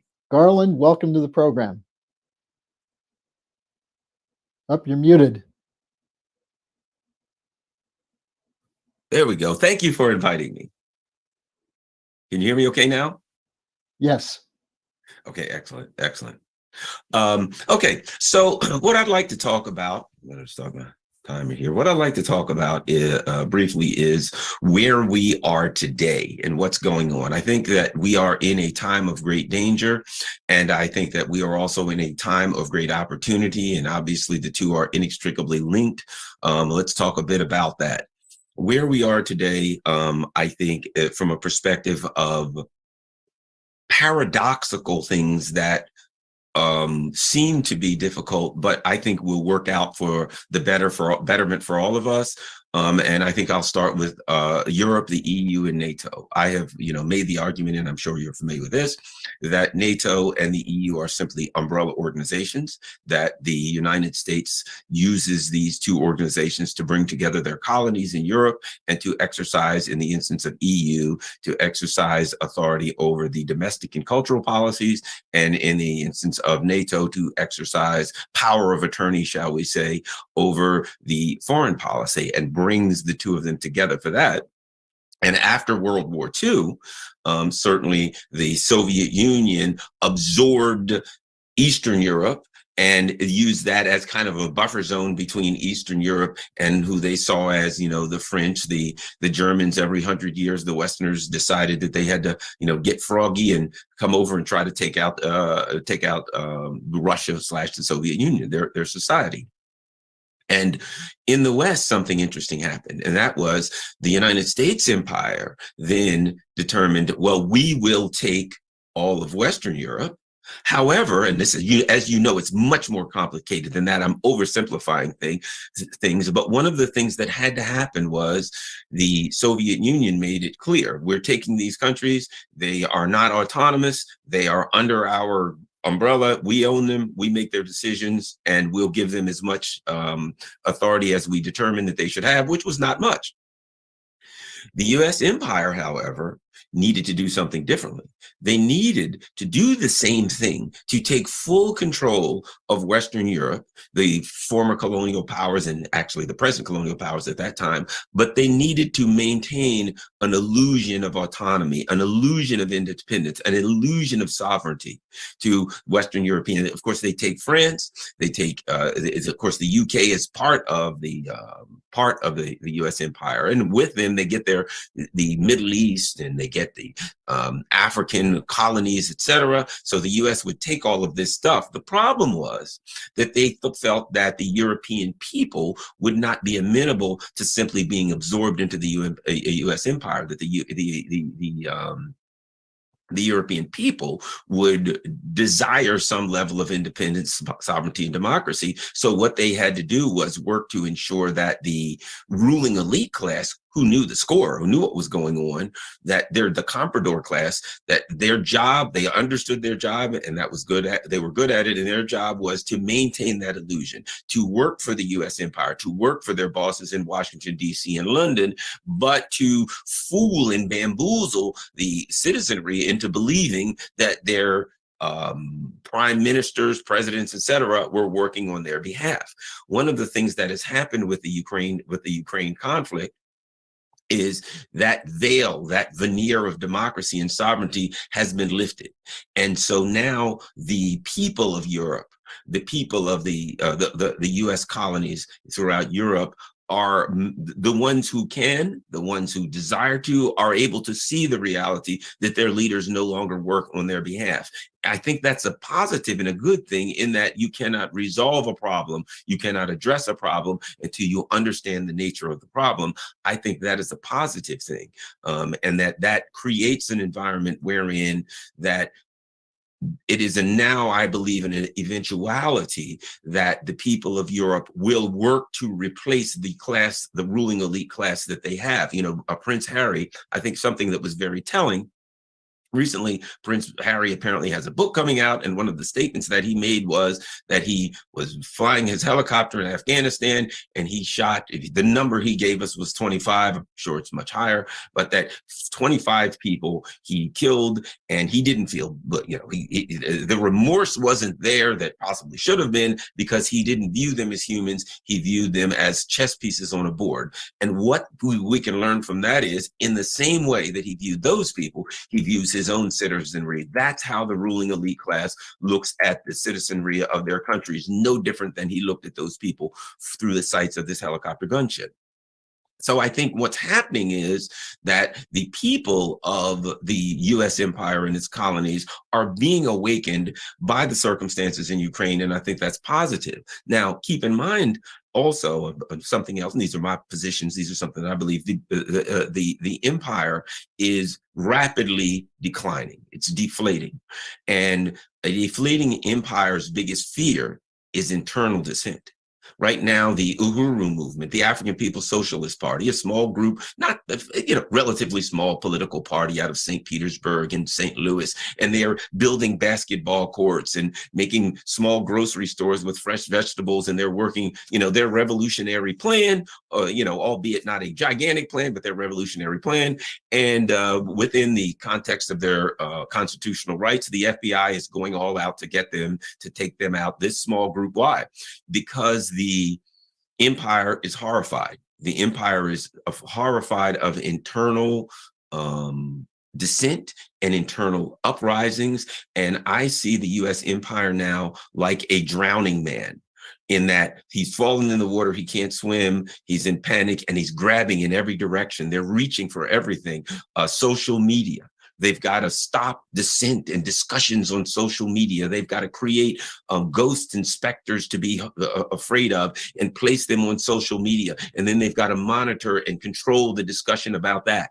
They have to, anything that resembles a revolutionary movement or pushback or dissent in the United States or in the media, they have to control that. They have to have a completely compliant media. And we could look at that as a frightening thing. We could look at that as an upsetting thing, but I think it is indicative of a discredited ruling elite class that knows they're discredited, and they're scrambling and struggling in every way they can to hold on to power. And they are at war. And I'm not going to take too much time. I'm only going to go about 10 minutes, but I will end up by saying, who are they at war with? Who is the U.S. empire at war with? Is it at war with Iran? Yeah. Is it at war with Russia? Yeah, broadly speaking. And when we talk about full spectrum wars, is it at war with Russia? Yeah. Is it at war? What is, but broadly speaking, what is that? The U.S. empire, in my opinion, is at war with modernity. The world changes. The great powers rise, empires fall, and the U.S. sees that there are great powers rising all over. And it's like whack-a-mole. It's trying to push those great powers down in any way, shape, and form it can. And they're rising too quickly. They're rising too powerfully because they are rising organically.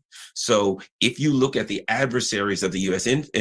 empire, who the U.S. empire sees as its adversaries, because these countries in most instances say, can we resolve our issues diplomatically? Can we resolve our issues without violence? And the U.S. says, no, we can't, because we do not seek détente. We seek domination over everything, and the world is changing. And if you're trying to dominate a world that's organically changing, you're not fighting the countries and the individual countries. You're fighting organic change. You're fighting modernity. So any country that has a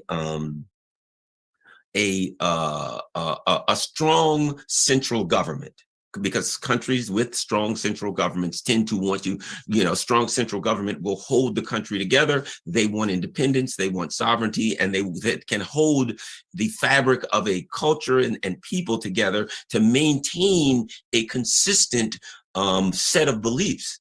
And the United States is at war with that. And let me add, lastly, I'll say this, which means that the U.S. is also at war with itself. And that's the fight against dissent. There are people in this country that want a strong central government. They want a government, but they want a strong central government that acts on behalf of its constituents, as opposed to what our discredited ruling elite wants, which is a strong central government that acts on behalf of a few oligarchs, but appears to act, that they maintain the illusion that this government is acting on behalf of the people. So I think there are times right now that are dangerous, in that this dangerous empire that we live in is striking out in all directions, and it's unpredictable. But I think we also can look at the times that we are in with great opportunity, understanding that the people of the world who have not been represented in Europe by their government, who have not been represented in the United States by their government, who has been oppressed throughout what we call now the developing nations, what we call the third world before, has been oppressed by the US empire and the colonial powers in Europe, now have other options for economic growth. So I think we can be concerned that our work is important, to do everything we can to stop World War III and to stop a nuclear exchange. But at the same time, we can feel that our work is important because there's a vision for us to work towards. And I think now, in this dangerous time, the opportunity for that vision to be realized is upon us. Thank you. Garland, thank you. That was very compact and very compelling. And I hope you'll be sticking around for the questions. What we're going to do now is have a chance for some of the questions that have been coming in. I have a whole notebook full of questions. We'll try to get to as many as we can. And then we'll be joined by the two next speakers, maybe a third speaker, at the bottom of the hour. So just let me start by, for those who are just joining us, this is a Schiller Institute Symposium, Resurrecting the True Mission of John F. Kennedy and Dr. Martin Luther King, Stop NATO's World War, and Dismantle the International Assassination Bureau. And as you might imagine, there are a number of questions on Assassination Bureau, but Helga, let me start with you, if you're there, and maybe we can bring the other people up on the screen. Any impression you have from the presentation so far? Well, I think I can only agree with Mr. Garland Nixon that this is a time of incredible danger. As a matter of fact, I think the danger of that this all ends up in a nuclear war is very real. But on the other side, a new world is emerging, and one can only hope that enough people in the United States and in Europe get reasonable and say, the world is there to cooperate and not to confront each other. It would be very, very easy to resolve almost any problem in the world if such a spirit of cooperation could be instilled. And before we get to the questions, is there anyone else who would like to make a short comment on what you've heard so far? I have questions for all of you, so you won't be left out.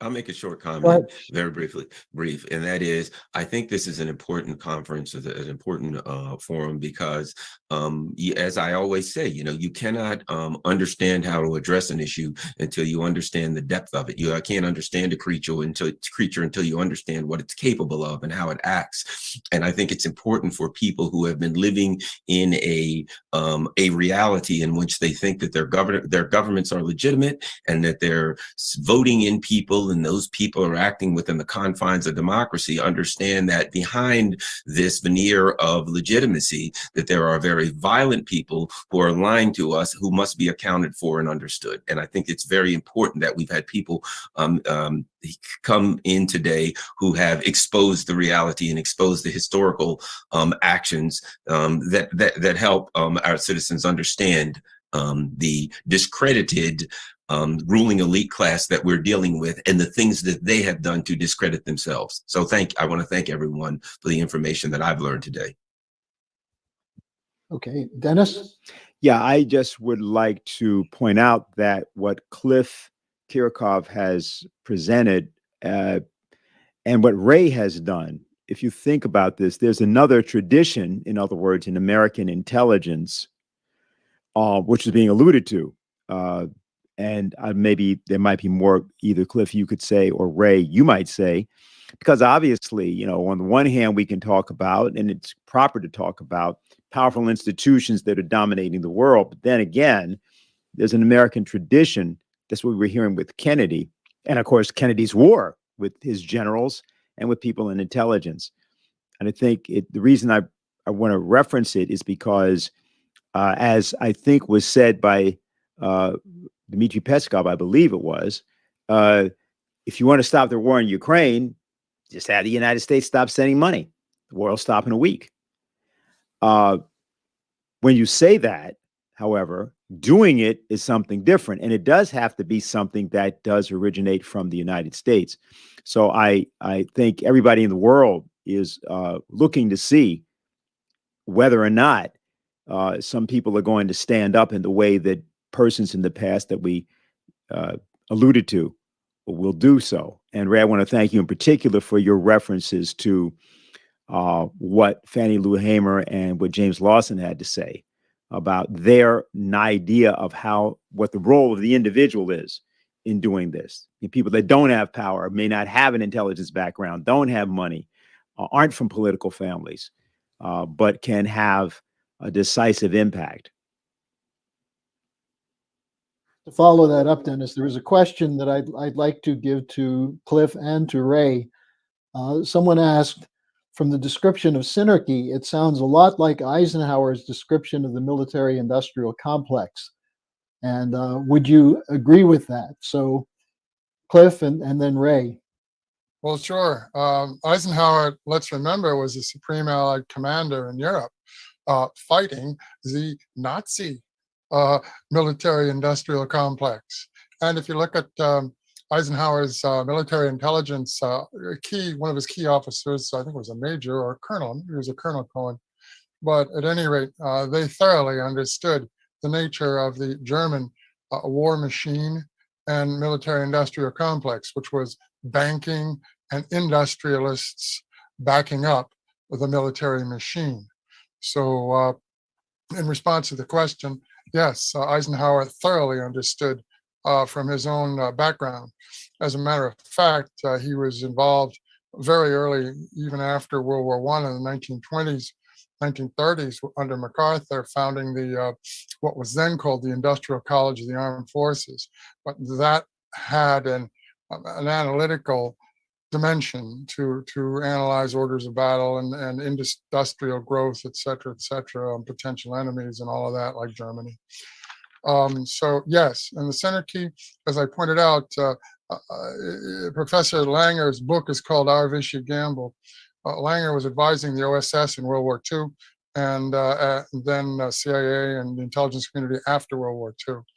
Langer specialized in modern European history. He wrote several very fascinating books. And what he's revealing here about this network, Synarchy network, is quite interesting, because what's happened is this: while we were fighting in World War II against these people, post-World War II, they've penetrated the United States. Not only the United States business community through the Lazard and other networks in New York, not only penetrated the United States business community, but penetrated the United States government. So it's a counterintelligence problem that we face today. What are those, as we look around at various banking and business interests in the United States, or various high-level officials in our government, who are they really working for? Are they working for some foreign, transnational oligarchy? Or are they working for the American people, a point which Garland brought out so well? I mean, who are some of these people working for? Briefly, so Cliff, let me just, because we have a somewhat limited time, I'd like to throw this out to Ray also, because Dennis brought up the point that there is an alternative tradition, a different tradition than the Assassination Bureau in intelligence. I assume you would say that you were part of that different tradition. But I'd like your thoughts on the question of the relationship of Synarchy or Eisenhower's military-industrial complex definition as you see it today. Oh, you're muted, Ray. You're muted.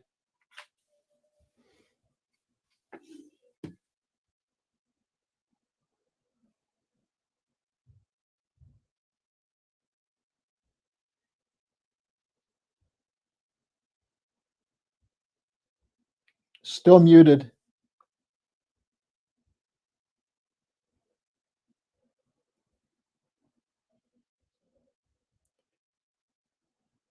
Well, let's see if we can figure that out, because I have a couple other questions for you that have come in. Actually, one that I could throw out to Claudio, and also would like to hear from Helga and Cliff on this. if there's a connection between what we're seeing. Can you hear me now? Yeah. Okay, you're on. Okay, go ahead. I'm sorry if I interrupted someone. No, go ahead. In a nutshell, it must be stated that Eisenhower was very prescient in warning about this, but there wasn't, even then, a damn thing he could do about it. He warned about the military-industrial complex. Obvious the power that they had gained during the war and after the war. And he said that this power, whether it was deliberately gained or just an accident, is something one has to contend with. It's real.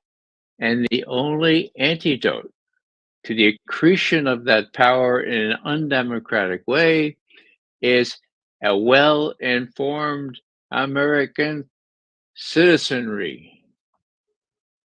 Teaching point here. We ain't got a well-informed American citizenry, and that is because of the media. And I've coined this, actually, it's a dictionary now, Mickey Mat, okay? Now, if you have a pencil, I want to take it down. It's the Mick was just the beginning. Now it's the military, industrial, congressional, intelligence, media, academia, think tank complex. The Mickey Mat, that rhymes sort of like with Mickey Mouse, okay? Why do I say media? As if in all caps, because the media is the fulcrum, it's the cornerstone. You can't do the Mickey Mat without the media. And fortunately for the Mickey Mat, they have the media controlled by the same multi-corporations that are profiteering, for example, on the war in Ukraine. So it's a main problem. The only reason that we can hope for change is these kinds of seminars where we can try to get the word out to the American people to make them less uninformed. Eisenhower was right. He was also right about a misinformed or uninformed or malnourished citizenry. That's our job. We have to nourish that. We have to get the truth out. Martin Luther King would be proud of us for doing so. Thank you.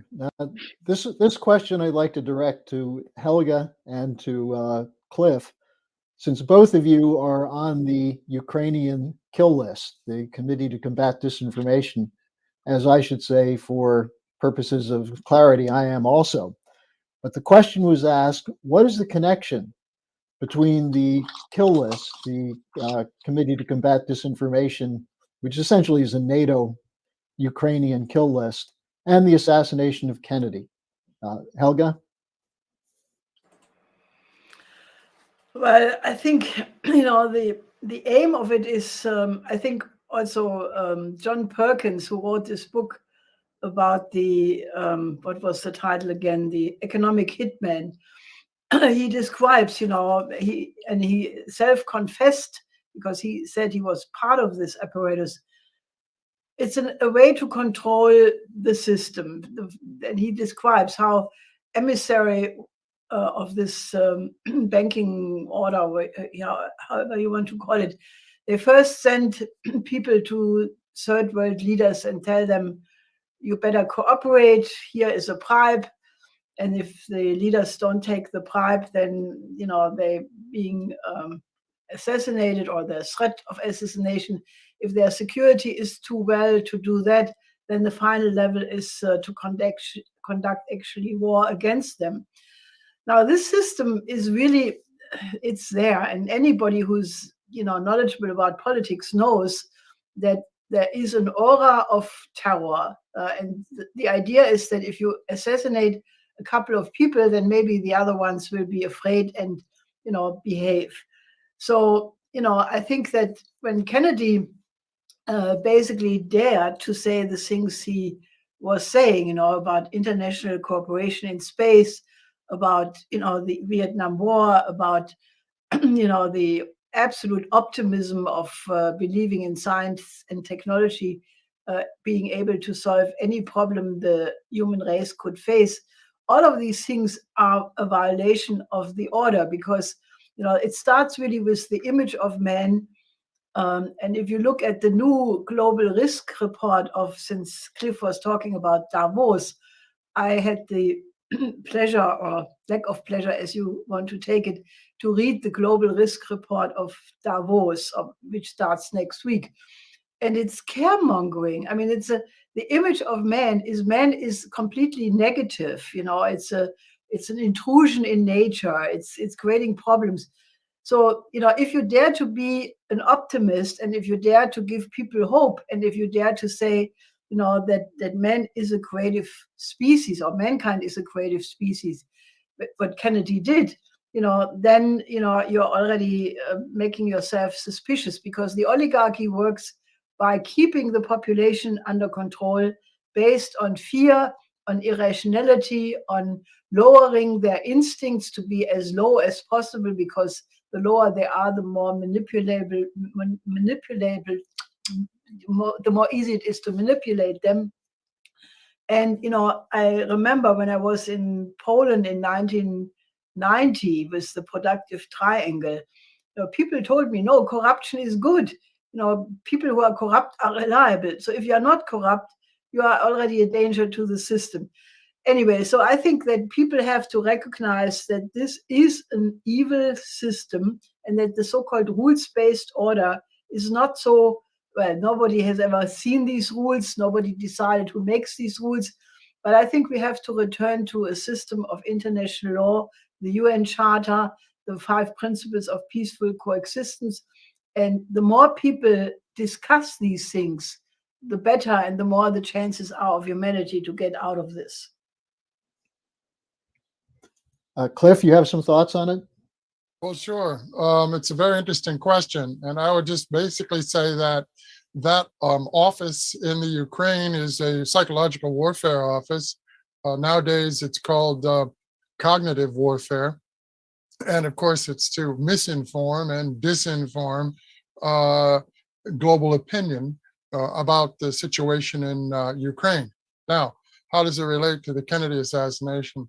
I would point out that if, just as Helga has just said, President Kennedy was trying to have better relations with Russia, better, we can say, major power relations through diplomacy, rather than at present military coercion. Now, the similarity, I think, is the following. The purpose or the objective of these international groups, the globalists, Mickey Matt, but Mickey Matt doesn't put in the banking interest, and that takes you to a whole different place. At any rate, which is the fundamental place. At any rate, the objective at the present time of the globalists, of these networks, the Sanity networks, the objective is to prevent the United States from having good relations with Russia and good relations with China. That is to say, it's to prevent the cooperation of the 3 major global powers on a basis of peaceful coexistence. And what you have is, you have this international oligarchy, we can call it the overworld, who seek to maintain their power over sovereign states. For example, the United States is really an occupied state. It's not really the US empire. It's the globalists' empire. It's the transnational oligarchy's empire. They're using us as a force, as a power. At any rate, that's a whole nother discussion. But this international oligarchy is over the policies of sovereign states. And this international oligarchy cooperates with the, we can call it the overworld. And this overworld cooperates with the international underworld, the world of the mafia, the world of criminal organizations. And that takes you into the Kennedy assassination and aspects of it, etc. So you have the overworld cooperating with the underworld. And what's in between is the sovereign states are being squeezed, and the publics of the sovereign states are, like George Orwell warned, in 1984 are just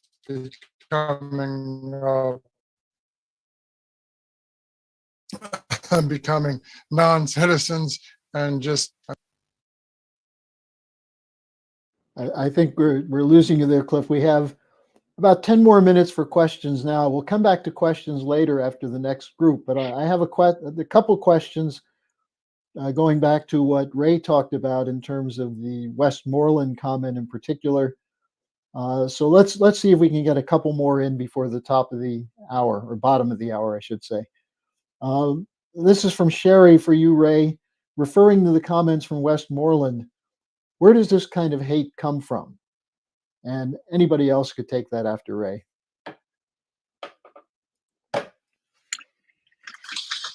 It comes, in my view, from a deep feeling of insecurity and being threatened by the other.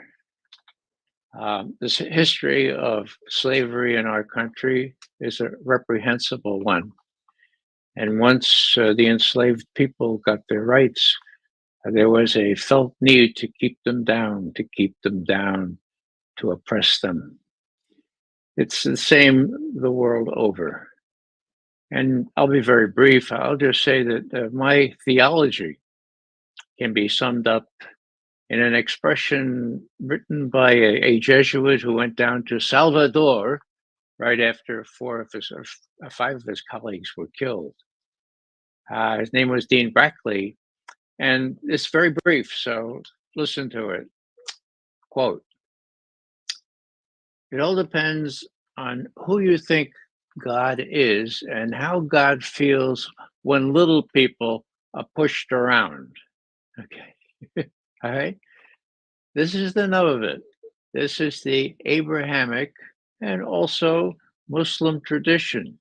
You take care of the widow, the orphan, the refugee, whether the refugee is white Ukrainian or colored Syrian, Afghan, Libyan. You take care of them. That's the dictate of justice. The rest, all frou-frou. Building churches? I don't recall Jesus saying anything about that. Being church? Yes, but being church is to pursue justice. And, you know, every now and then, high church officials speak out. And in the mid-70s, it's been that long, the American bishops spelled out what they meant by the preferential option for the poor. And what they said was, we'll spell it out for you. Here it is. No one is authorized or entitled to amass more wealth that he or she doesn't need when others lack the bare necessities of life, period, end quote. That's it. Now, well, is that the redistribution of wealth? Yeah, it is. Totally Abrahamic, Christian, Muslim in origin. You take care of the little guy. And so, you know, this is the end of my little homily here, but the military-industrial complex does not take care of the little guy. And we have to make sure that to the degree Congress people will listen to us, we have to descend on them and say, look, this has got to stop. And the first way to stop it is by stopping sending $112 billion of our tax money on a fool's errand into Ukraine, the purpose of which is mostly just to enrich the military-industrial, congressional intelligence, media, academia, think tank complex. If I Anyone may. else want to comment on that one? Yes, I'd like to. Garland and then Dennis. Yeah, go ahead, Garland. You know, the other thing I'd like to, I think it's important is to never underestimate the incestuous relationship between economics and racism. Let's not forget slaves were brought here because they were free labor. And so in order to justify free labor, you had to come up with a a cover story with an exoteric argument. The esoteric internal was we got free labor, but outside you had to say, well, we can justify that because they're less than us, et cetera, et cetera. So oftentimes, well, I have yet to find a time when you see whether it's the abuse of and brutality towards the people in the Muslim world throughout the Middle East that just happen to be sitting on a pile of oil, or the Asians in the Orientals throughout the Middle East, when there were all kinds of things there, everything from heroin that was a big part of the international drug trade to, of course, natural resources and the competition with the Soviet Union for natural resources. So it's always convenient that you can make excuses for killing a bunch of people, be they brown, yellow, or enslaving people or whatever, and you will always find that combined with that, there is an economic motive and there's economic gain. Of course, after slavery, what happened? When you look at the kind of things that were part of Jim Crow, such as, interestingly enough, they decided that when it was time to pick the crops, all of a sudden they would arrest a bunch of black people in the South, put them in prison, and then hire them out for pennies on the dollar to make money. So there is the evil of racism, there's the inherent humanity of racism, but never underestimate the connection between economics and between the ability to acquire cheap and free labor. And then meanwhile, what happens is this: we end up arguing over the evil and humanity of racism without bringing into it the issue of economics. Because when you bring it to economics, you find that the white working class and poor white workers are hurt, are damaged, and hurt by the economic part of the racism. And if that conversation were had, it may cause the white working class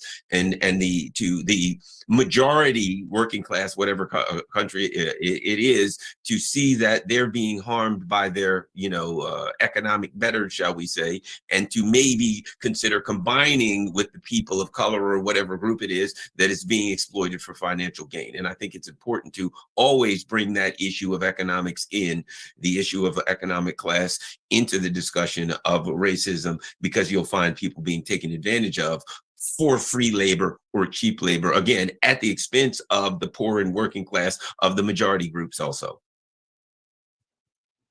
And of course, that also gets to the whole question of the order that exists is an exploitative order that's taking advantage over many years of the population of the global South.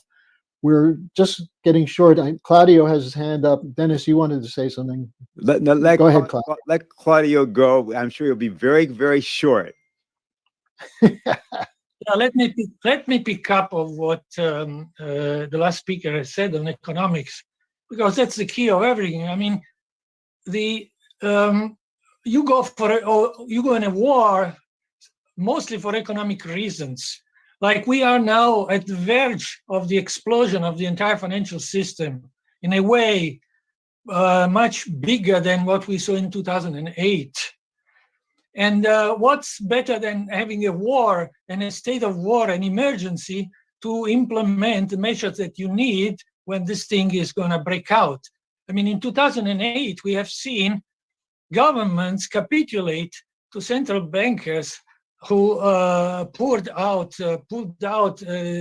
trillions of money to save the banks, and we are going to face now again a collapse of the system. Now, there is a very simple way to implement a solution to this, to go for what had to be done in 2008 and was not done. At that time, we pushed for a simple financial reform that would pull the rug under this complex and take the power out of them. And that was the Glass-Steagall reform. It's basically a bankruptcy reorganization of the system. So we will face this sooner or later. I don't have I can't say when the system is going to explode, but it's going to explode maybe this year already. So let's be prepared for that, because we don't want to have a repetition of 2008 when the solution was on the table but governments gave into central banks, and the population did not revolt. And let me briefly also answer the first question on the connection between the psychological warfare and the hit lists of the Kiev government and the assassination of Kennedy. I think the connection historically is the role of the British Empire. It's true what Cliff said about this transnational oligarchy, but in this transnational oligarchy, the British oligarchy, the British Empire, the British system plays leading role. And as a matter of fact, the propaganda office of Kiev is run by the British. There are PR companies from London that went there. They're running the whole thing. And the Kiev army has been, in the last years, reorganized and trained by the British, etc. So I think this is the connection, because what I could not say in my first presentation, but it's in my article on Kennedy and Mattei. Kennedy became the enemy number one for the British. And I know very little about it, but I think if somebody from you in the US, takes some time and goes to look into the British archives and British records, which now are declassified, like it has been done for the Italian cases of Mattei and more, etc. I think you find very interesting material, because what I found out, and it's on internet, you can find it yourself. I found out how Kennedy was an enemy for the British because of his decolonization policy. Kennedy criticized Eisenhower because he said Eisenhower is not strong enough on decolonization. Kennedy therefore, he had sympathy for Mattei because Mattei was also supporting liberation movements in North Africa and in the Middle East.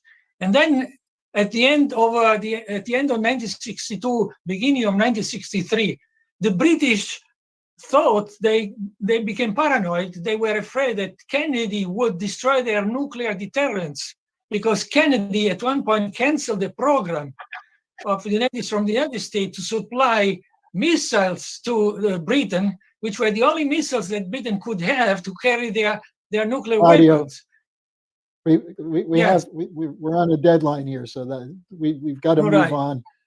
Dennis wanted to say something. I told you it's going to be concise. We'll go ahead, Dennis. We got to give Claudio his own show.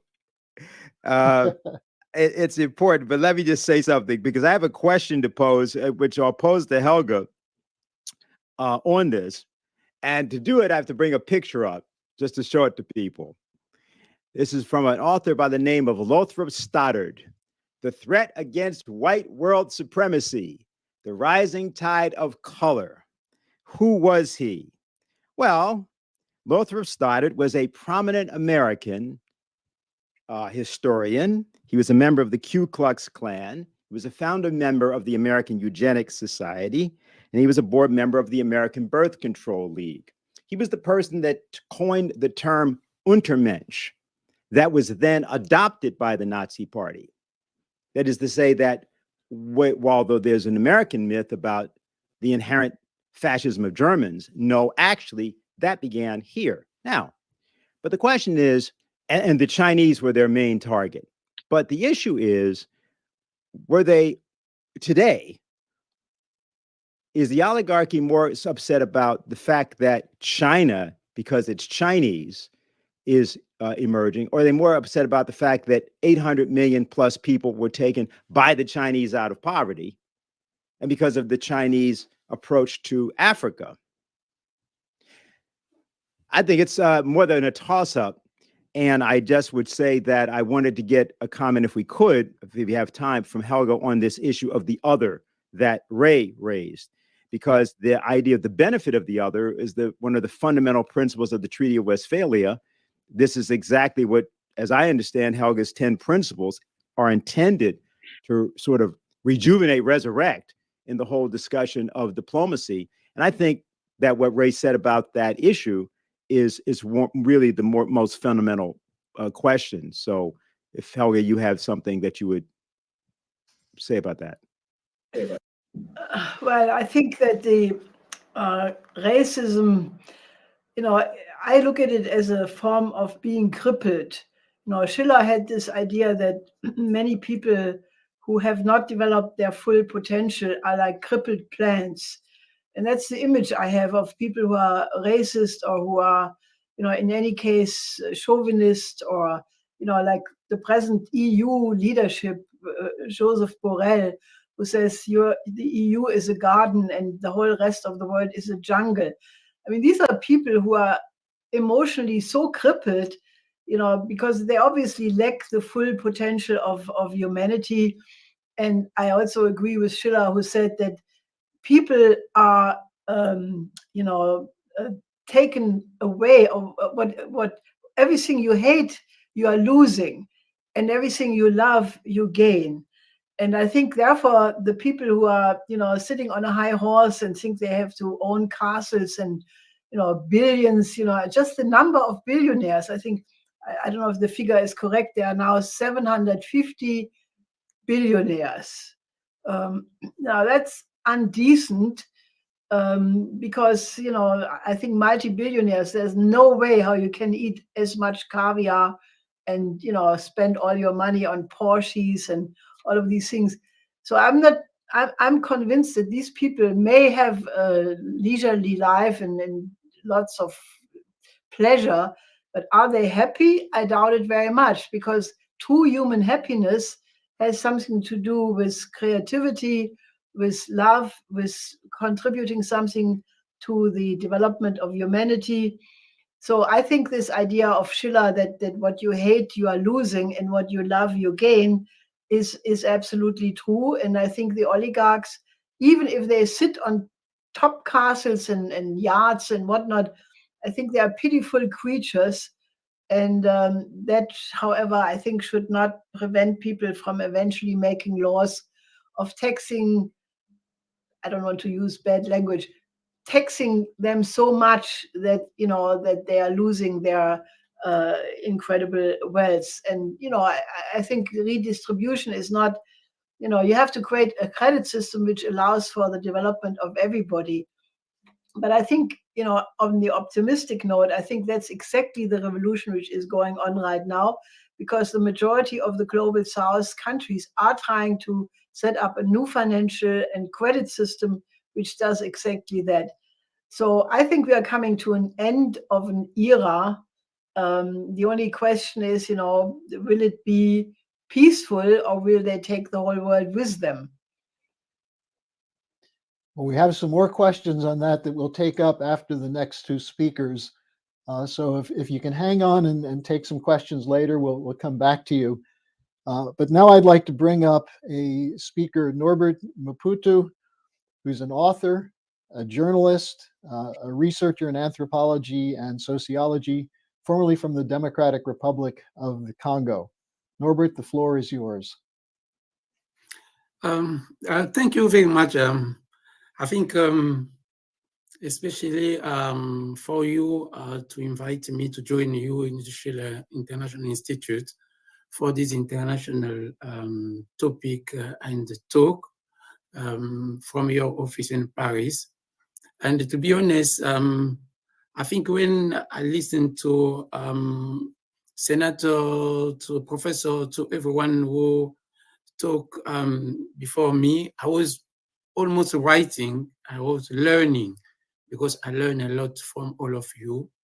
And also everything you mentioned about the declassified information, the NATO, the nuclear weapons, the Kennedy, Eisenhower, everything seems to really to be connected to the country where I'm from, the Democratic Republic of Congo, known to be by this famous book of Joseph Conrad, The Heart of Darkness. So, and in that country known to be the Heart of Darkness, since the word was used by Henry Morton Stanley, another adventure explorer, this country is got an impression that the history is just turning around. And is turning around with the epicenter to be the assassination of one of important person which is Patrice Lumumba. And in that country where I'm from, we will spend this week, it will be the very long weekend, because on the 16th will be the commemoration of the assassination, assassination of Laurent Désiré Kabila, assassinated 22 years in his palace in Kinshasa. And on the 17th is the 62 years since the assassination of Patrice Lumumba, Maurice Mpolo, and Joseph Okito. Most of the time people they forgot to mention. So let me start by two quotations. The first one is from my mother tongue. There is a proverb that says, if you buy the drums, you must also buy the drummers. Because if you got drums and you don't have drummers, all those drums will go in the bin. So the job you are doing in the institute is really to be the drummers. Because if those stories, you don't have some storyteller who can tell those stories, like all what you are doing, all those stories will not be known. And if we are not learning about our past, we are condemned to repeat some of the past mistakes. And the second quotation about Lumumba is what he wrote himself in his last letter to her wife, Pauline. He said, Africa will write its own history, and it will be from the south and the north of Sahara history of glory. And we are living in that generation really of revisiting not only the Congolese history, but the Black history, the African history. So what we are doing is very, very important. And thank you really for inviting me to share with you some bullet points of the book I wrote a couple of years ago, and I brought by chance in your office in Paris. And thank you really to inviting me to join you. And the last quotation is about from Thomas Kanza. Thomas Kanza wrote about Patrice Lumumba in his book, Conflict in the Congo, The Rise and the Fall of Lumumba. He said, it is not humanly possible to write the whole story of Lumumba and the Congo. Even in 100 years' times, there will still remain unsolved questions. Just because the dead cannot speak, and there are many secrets buried forever with them. Lumumba was a man born to lead others. Lenin was the father of a Soviet revolution strategy. For the Chinese, the equivalent position is held by Mao Zedong. In the Egyptian revolution, Nasser was both the brain and the moving power. Despite the often unjustified attack upon his both as a leader, Kwame Nkrumah remained one of the fathers of the revolution in Africa, south of Sahara. For whatever else may be said, Ghana independence was certainly the starting point for all Black African independence movement. The influence of Fidel Castro is quite out of proportion to the size of his little country. And despite his brief political career and tragic death, or perhaps because of them, Lumumba entered history through the front door. He became both a flag and a symbol. He lived as a free man and an independent thinker. So that's Lumumba really that I try to write in 700-page book. Why? Because in Africa, I belong to what is known in Africa as the independence children, all those children born after 1960s. And our particularity of all those children is that we grew up during the dictatorship. And during the dictatorship, 1970s, 1980s, all those stories was hidden. So we never learned about those stories. So till now, we are on our 50s, is a kind of a vacuum. And a vacuum we need to fill, we need to bridge, we need to feed. And because we got this opportunity of to have a lot of classified information now, so it become important for us really to revisit this past, to revisit those stories, and that's why really I wrote this big book about Lumumba. What you will find in this big book, you will find some story most of your generation but just by really correcting some of the mistakes. For example, most of the story will tell you Lumumba was arrested at Lodi. And I try to correct that Lumumba was not arrested in Lodi because they already crossed the river Sankorus. He was arrested in the other side of Lodi in a small village, so not in Lodi. I try to correct also. I try to portray the Via Crucis or the Via Dolorosa of Lumumba since he left Kinshasa till really was arrested, until he was brought back, and till really was assassinated on the 17th of January 1961 near Lubumbashi, by that time Elizabethville, with Maurice Mpolo and Joseph Okito. But it's important, and the subtitle of my book is An Assassination Really in the Front Line of the Cold War, because most of our generation really, we don't know about all those things about the Cold War. And related to one of the CIA directors in Kinshasa, Lawrence Devlin, he said Congo Kinshasa became really the front line of the Cold War. So this is that Lumumba that I try really to revisit it for our generation. So who was Lumumba? Lumumba was really a self-made politician who really in 1958 with most of his friends, they decided to create the first really national political party. By that time, most of the political party we got in Congo was a tribal political party.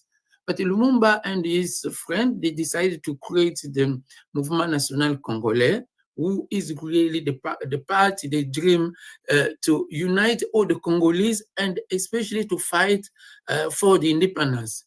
He's a guy, a self-made, because he studied in Protestant Methodist school. He studied also in the Catholic school. He never finished those schools, but he learned most of things on his own. And so that is an open-minded guy who really like to learn. He liked to learn about the human rights movement, about the free thinkers around the world, and then to try to check in which way really he needed really to make all those things profitable for his Congo. Congo by that time colonized by the Belgium. But the life of Lumumba really will have a ladder, his political life will have a ladder when he attended in 1958 the first Pan-Africanist conference organized in Accra by the president Kwame Nkrumah. So when he came back, really Lumumba became really an independence guy who said, is our right as a Congolese really to be independent? And to be independent that means really we need to take over the destiny of our own country. And that wasn't easy by that time for the Belgium. And the Belgium also, who 1955, one of the professors said that we need to wait for, the Congo need to wait for 30 years to become independent. So it needed to be independent in 1985. But what happened there in January 1959, there was a riot in Kinshasa, and really, the Belgians really, it looks like they were sleeping, and just they got up from their deep sleep. So there was a conference in Brussels, and within 1 week, the decision to give the independence for the Congolese people to be independent was taken. But it was a kind of independence. Can you imagine that people need to have independence within 4 months? The country where really they have only 10 people who finish the university, who never manage their countries, who don't have any currency, who don't have policies, who don't have army. So that independence became, as one of the famous songs of that time say, an independence shasha.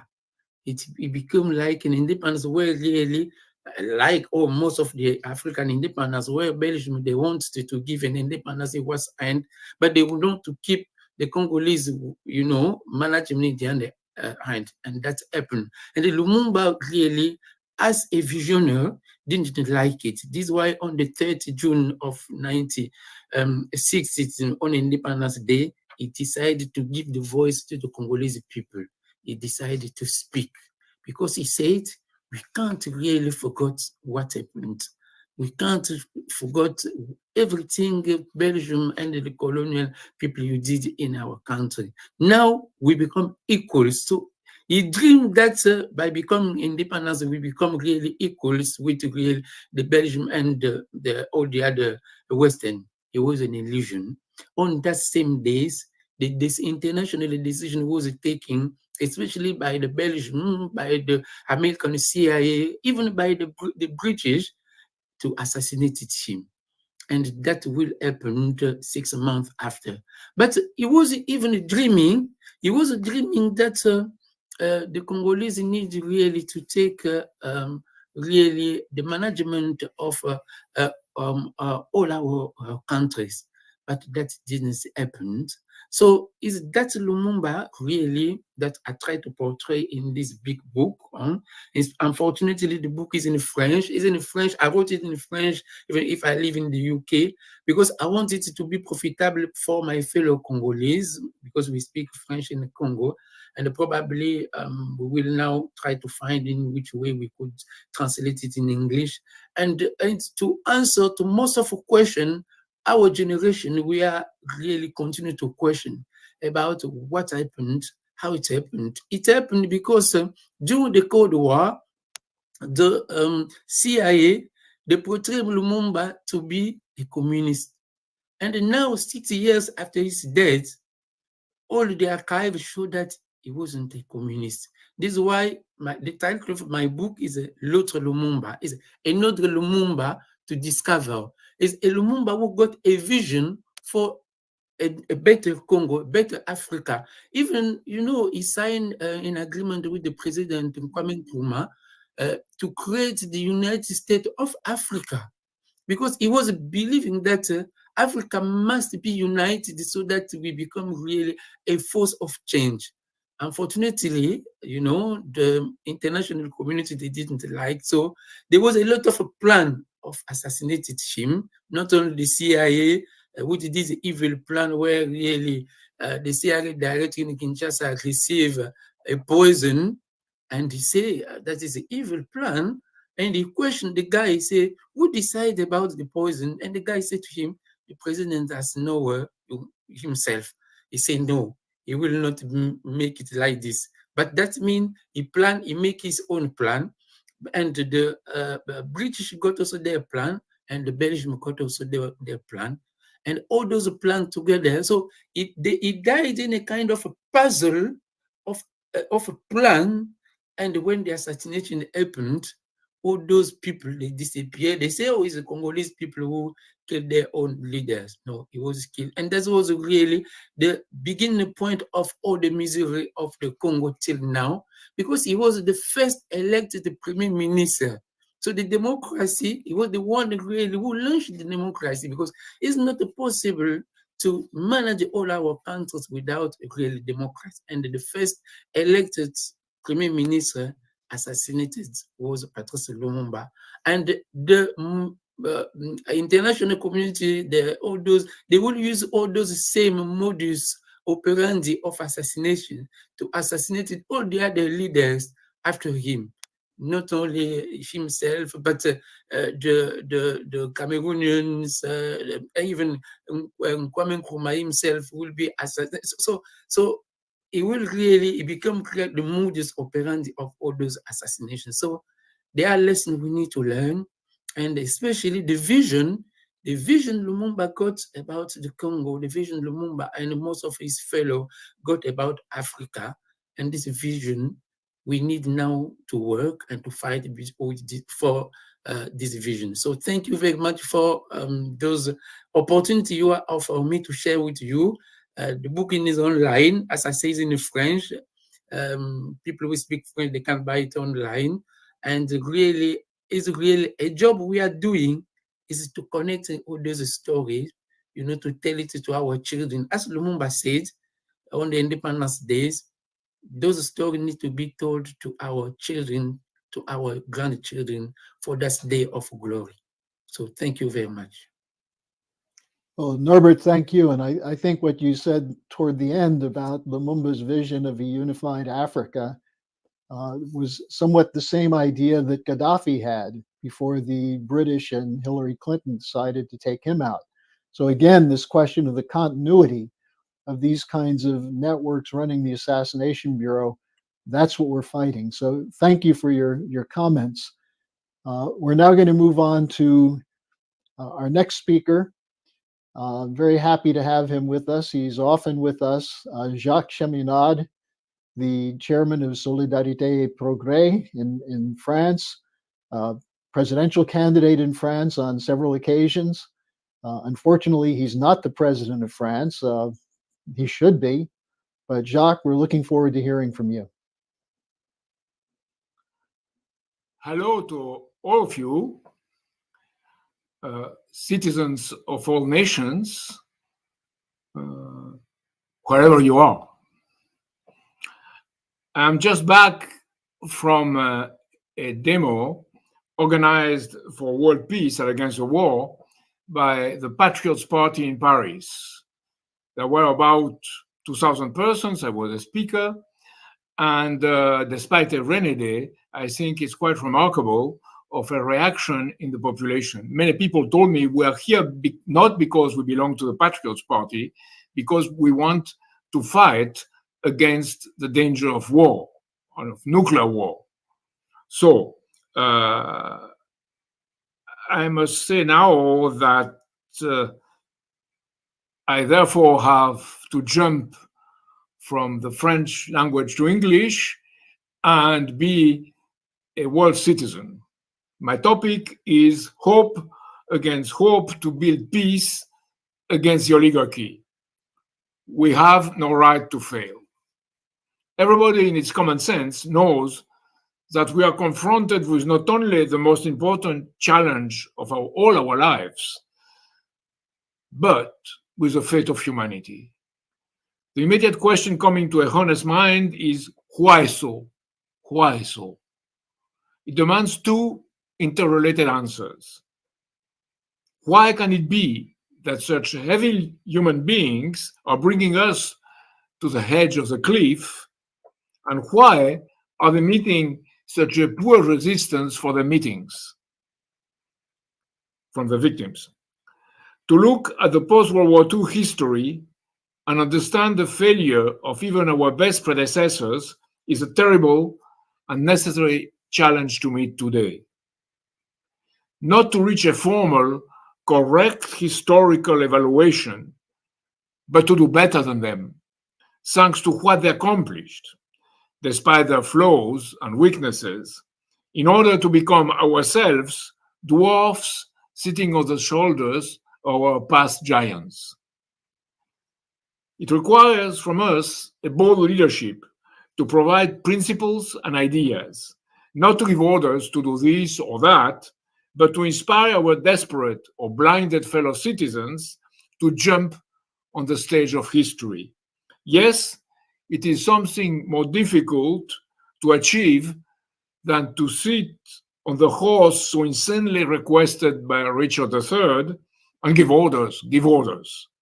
To inspire others is the only way through which a human mind can address another misguided mind to see without fear the reality beyond the shadows of the cave and recover confidence in herself or himself to intervene on behalf of humanity.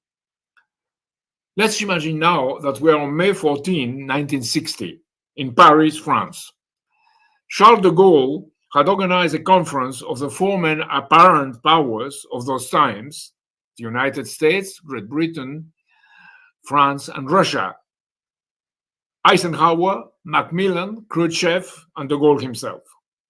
After Bertrand Russell's dream to bomb the USSR was recognized insane, even by himself, and Khrushchev's denunciation of the horrors of Stalinism, the purpose of the conference was to reach an agreement which opened the way towards a treaty of common security, stability, and world peace.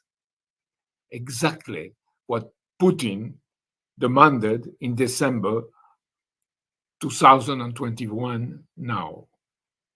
The four people there were all relatively rational people, but the conference miserably failed. Why? Because 2 weeks before it occurred, on May 1st, 1960, an American U-2 spy plane was shot down by the Russian air defense over the territory. The Russian military, and in a sense Khrushchev himself, thought then that they had been cheated and could not have confidence on a country that spoke about peace, but at the same time was openly sending spies over their heads. But this is only part of the story. The other is, how could it be that the Soviets detected the U-2 and brought it down just 2 weeks before the Paris conference? Were the means of detection sophisticated enough in those days? Most of the experts say no. So what happened most likely? The answer is that the U-2 flight was revealed to Moscow by Western security agencies with the intention to eliminate an orientation towards peace in order to continue their containment and intended final victory over the Soviet Union, to obey to the policy of permanent warfare from the Anglo-American oligarchy. Most people would say, how is it possible that state agencies would turn against their own president? Well, remember Eisenhower's warning against the military-industrial lobby complex in his farewell address of January 17, 1961. It was not something up in the air. He denounced the misdeeds of an illegitimate power acting against our methods and peaceful commitment. He spoke in plain words: the potential for a disastrous rise of a misplaced power exists and will persist.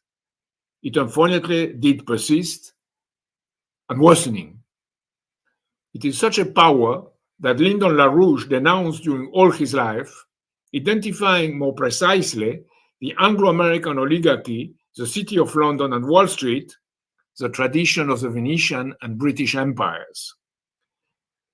That power turned physically against him on October 6, 1986, raiding his home, trying first to kill him, and then set him up in 2 trials, a second after the first one having failed, aimed at throwing him in jail. Murder? Set up trials? How is it possible? Maybe you are right on something, but aren't you exaggerating? We are, after all, part of Western democracies, people would say. Well, what followed the failure of the Paris Peace Conference was a trail of blood. It started with the murder, as it says before, of Patrice Lumumba on January 17, 1961, and then the attempts against de Gaulle's life, from the first one on September 8, 1961, the same year, to the better known on August 22, 1962, at the Petit Clamart, from which he escaped out of luck and thanks to the professional competence of his chauffeur. In all these cases, a sizable part of the French and American services were involved, together with the British tutors. Then, on the French side, after the independence of Algeria, and on the American side, following the election of John Kennedy, Konrad Adenauer in Germany, and Pope John XXIII in the Vatican, a new possibility for world peace and security reemerged. It is interesting to note that all of them were Catholics and socially progressive, which meant, ideologies apart, with a reference out of the direct control of the respective unipolar forces and lobbies, and a common commitment to economic development for all nations as the new name of peace, as later Pope Paul VI would say. What came after? In 1962, after the failed attempt of the US services organized by Alan Dulles against the Fidel Castro regime with the disembarking on the Bay of the Pigs, the Soviet Union set up missiles, nuclear missiles heads in Cuba, which were soon spotted by US Air Force. Obviously, it was an existential threat to the US. President Kennedy, immediately supported by Charles de Gaulle, reacted, ordering the Soviet Union to dismantle the missiles. Part of Kennedy's entourage and the British wanted to bomb Cuba, but Kennedy understood that the option of letting the missiles in Cuba or to bomb the islands were both ways to unleash a nuclear world war. Courageously and supported by his brother, Robert, he arranged a peaceful agreement, dismantling the Soviet missiles in Cuba against, a few weeks later, the dismantling of American missiles then stationed in Turkey. The principle was to stop the respective existential threats and find a way to meet the conditions for world peace and security. At the same time, there was the organizing of Martin Luther King, associating Black, Jews, Hispanics, and progressive white sectors in a non-violent mass movement to foster the roots of social peace and justice for all inside the United States. What followed was Kennedy's murder on November 22, 1963 in Dallas, and the cover-up by the Warren position under the control of Alan Dulles, the same man who during World War II was stationed in Bern, Switzerland, and that in a moment of trust, Pierre Guillain de Bénouville, accused to have overseen the murder of Jean Moulin, head of the anti-Nazi resistance in occupied France.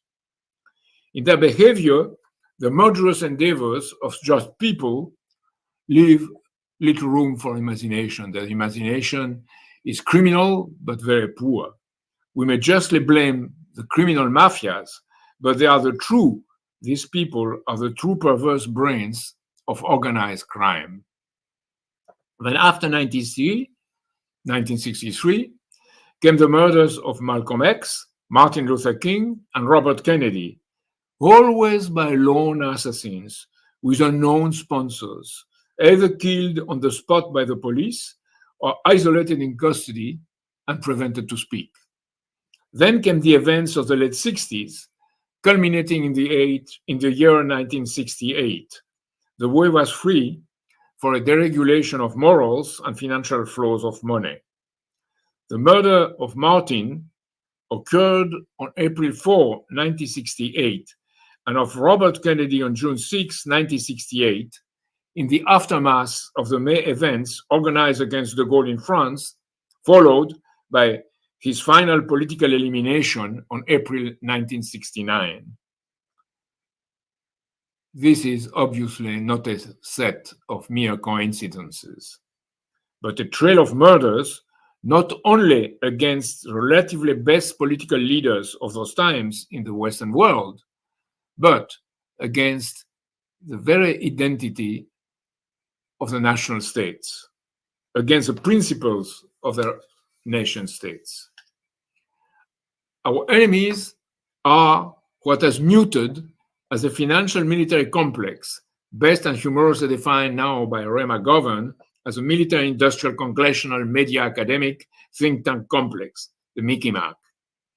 It is what once Mikhail Ledin called universal fascism, occupying even the brains of the population, with more and more sophisticated virtual reality in a world where evil is a never-ending game.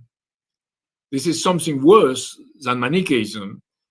It is the other side of the force, pure evil. I have no time to enter into what happened after the deregulation of the dollar with gold, August 15, 1971. The victory of unprincipled monetarism and the fall of the Berlin Wall transformed in the opportunity grasped to impose the reverse of what it was intended for, of what the fall of the Berlin Wall was intended for. It was transformed into the plundering of Russia, the debasement of sovereignties, and a financial military dictatorship with a democratic pretense in the West, fascism with a democratic face, promoting a state of permanent warfare under the pretext, the colors of responsibility to protect democracies. With a new trail of murders, this time in Germany, Jürgen Ponto and Detlef Rochweder, both victims, like Aldo Moro before, of their commitment for peace through a common development between East and West. Then, what is happening now in the destroyed nations of Syria, Libya, Yemen, Somalia, and so many other countries is part of the same criminal dynamics, including, of course, the proxy war of the Anglosphere in Ukraine, a war cowardly supported by the nations of the European Union at the expense of a manipulated Ukrainian population and a provoked Russian army after 7 years of shelling the Russian-speaking people in the Donbass under the cover of the lying Minsk agreements, as now cynically acknowledged by both Angela Merkel and François Hollande. How this could have lasted so long? How this could have been such a chronic disease? The main reason is what Lyndon LaRouche always stressed: the lack of consistency on the part of the more curious or conscious statesman of the need to bring together a coalition of forces strong enough to face the enemy, to enforce what the Schiller Institute calls a new security and development architecture for the benefit of all nations of the world and their citizens. To prevent wars is necessary, but to build the ground for a common natural win-win development is the only way to maintain peace. It means what Nicholas of Cusa and Helga Zepp-LaRouche define as a higher order principles, a solution above the terms of the problem, the coincidence of the opposites.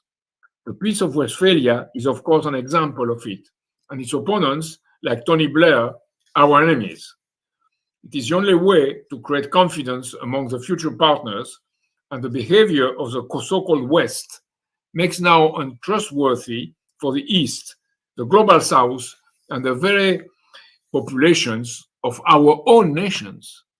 The shortcoming of de Gaulle and Kennedy, whatever their excellent intentions, was not to bring India, China, or Sukarno's Indonesia into the new architecture that they foresaw.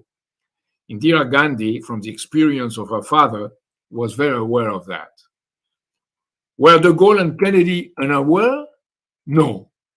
But their common shortcoming was not to take two things seriously enough: the very nature of their enemy and the need to clean their own odious stables, which were indeed very dirty, even if they were somehow cleaner, a bit cleaner in those days than today, where the dirt has spread throughout the whole place.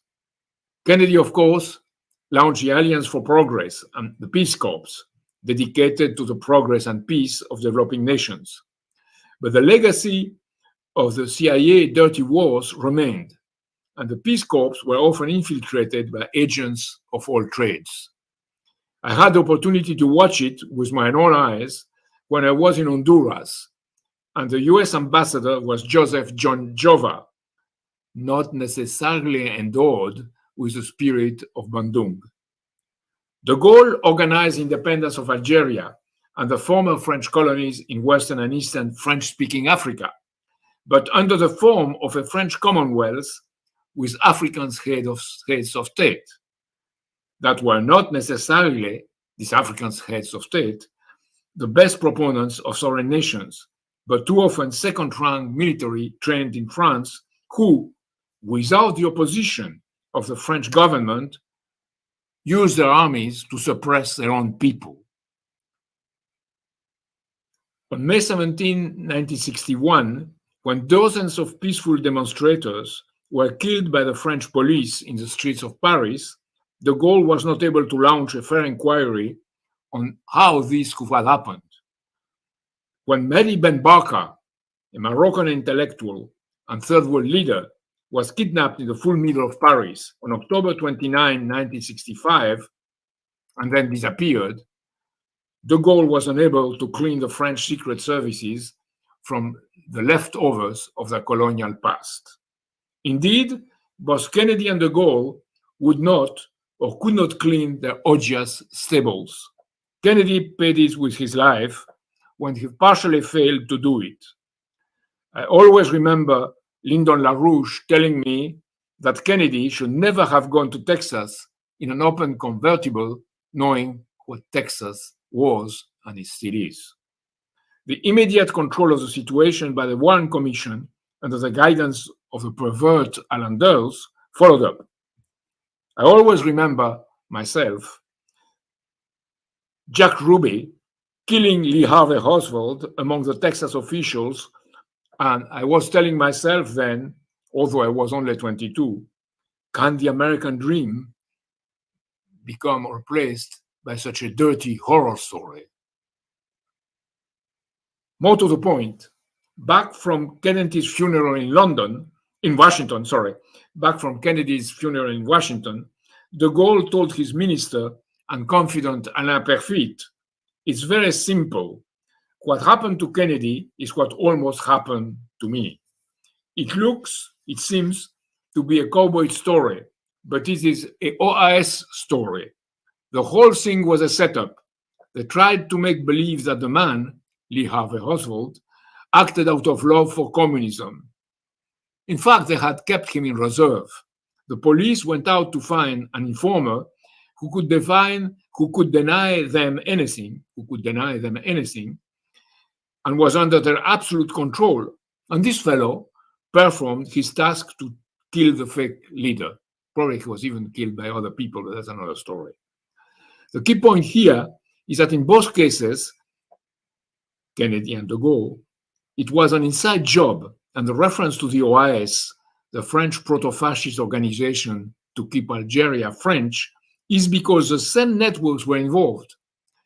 To read a book, The Day of the Jackal, to listen to District Attorney Jim Garrison, and to examine the case of an individual, the French turn-on agent of the SDEC agency and then CIA Washington correspondent, anti-Gaullist Philippe Thibault de Volcholi, makes it possible to lift the veil on this criminal French-American connection in both cases. It is therefore absolutely mandatory now to publish all the Kennedy papers, not only as a matter of knowledge for honest historians, but it is for today a matter of life or death. The mere fact that some are kept secret proves that there are still one or more killer elephants in the room.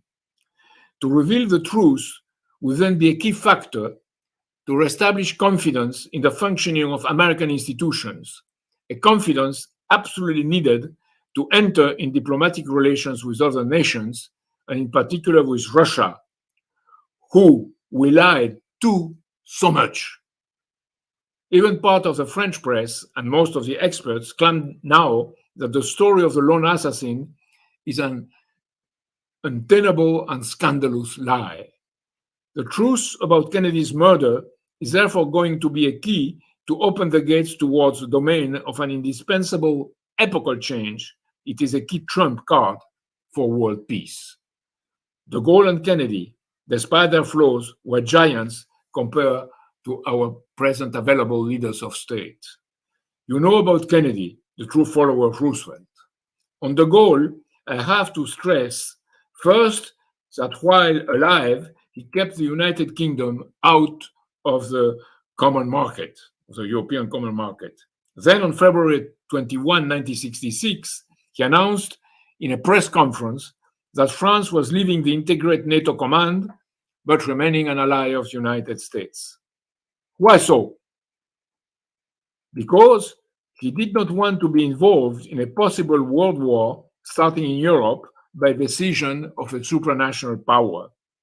His decision was made in the name of the inalienable principle of national sovereignty. It is such a mandate that President Nicolas Sarkozy reversed, reintegrating NATO's command on November 7, 2007, and announcing it from the Washington Congress. As a result, there are today only 4 members of the European Union that are not members of NATO. It is Austria, Malta, Cyprus, and Ireland. Move to the This is to say that the European Union has become a branch of global NATO, and that France, which is a member of both, has lost most of its credibility towards the rest of the world.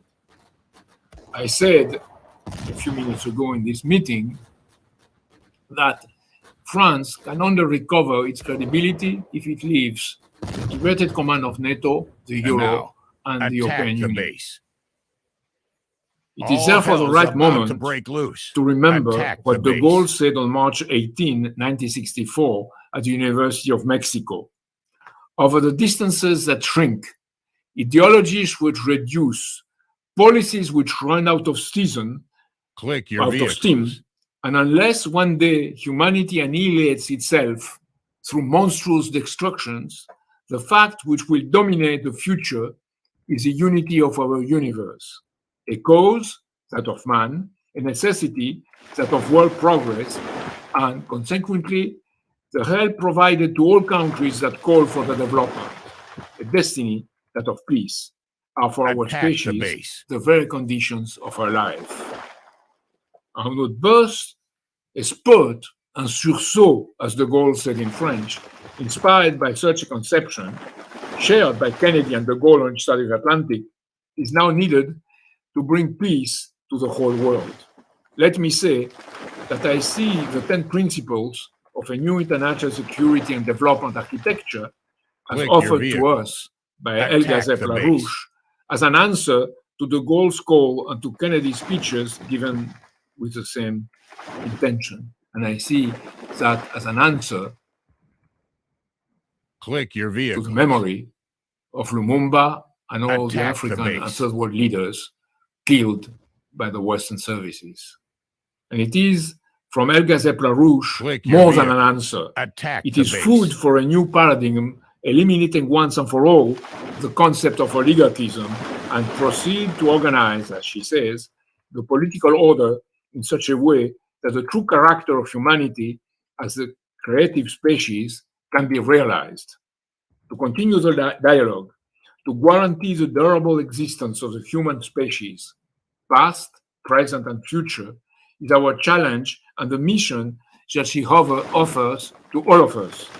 If I could add something, in our times, where the cause of woman is spread everywhere as something in itself, attack the base. A woman raising like her above both the limits of men that relatively failed in a patriarchal society, and of women that too often spread mere rancors, a woman asserting that the lawfulness of the mind and that of the physical universe are in correspondence and cohesion. A woman, Helga, is the best we could expect to break the funnest rules of the game and bring on earth our inalienable rights written in the stars. Let's listen to her wise words. Let's listen to her wise words. Do something about them, uplifting the best from our past that all these people that were killed exemplify. Thank you. Thank you, Jacques. Well, we have one more speaker, then we'll be going to questions. And if you have some questions, you can still send them to questions@schillerinstitute.org. Now, Our next speaker, if we can bring him up, is someone who is probably known to most of you, a very prominent figure in American politics for the last 50 years, someone who served at least 3 presidents, Richard Nixon, Ronald Reagan, and Donald Trump, and who is someone who has spent a lot of time studying the Kennedy assassination. I'm talking about Roger Stone. Roger, we've been talking for the last few hours about the continuity between the operations of the intelligence communities that were likely responsible for the assassination of John Kennedy and the fact that they're still prevalent today, as you know from the Russiagate story, the whole Ukraine operation. But I'd like to start with what you posted a couple of days ago about the Nixon tape talking to CIA Director Richard Helms about the Kennedy assassination. Why don't you just tell us briefly what's in that tape and what your thoughts are on it? Thank you, Harley. First of all, let me thank you again for being able to join you today. I was very excited to get your invitation. I obviously have a very high regard for the Schiller Institute and the great work that you have done. And of course, Lyndon LaRouche and his wife were friends, our friends in her case. And our paths crossed in New Hampshire in 1979 and 1980. And I'm well aware of how Lyndon LaRouche was targeted by the Bushes for destruction for many of the same reasons that I would later be targeted. The best way to sum this up, I guess, is to say that there is an entire path of continuity. The people who engineered the murder of President John Kennedy are the same people who removed Richard Nixon in a bloodless coup of Watergate, and who would later go on to attempt to remove President Donald Trump from office in a coup, ultimately removing him in a fraudulent election.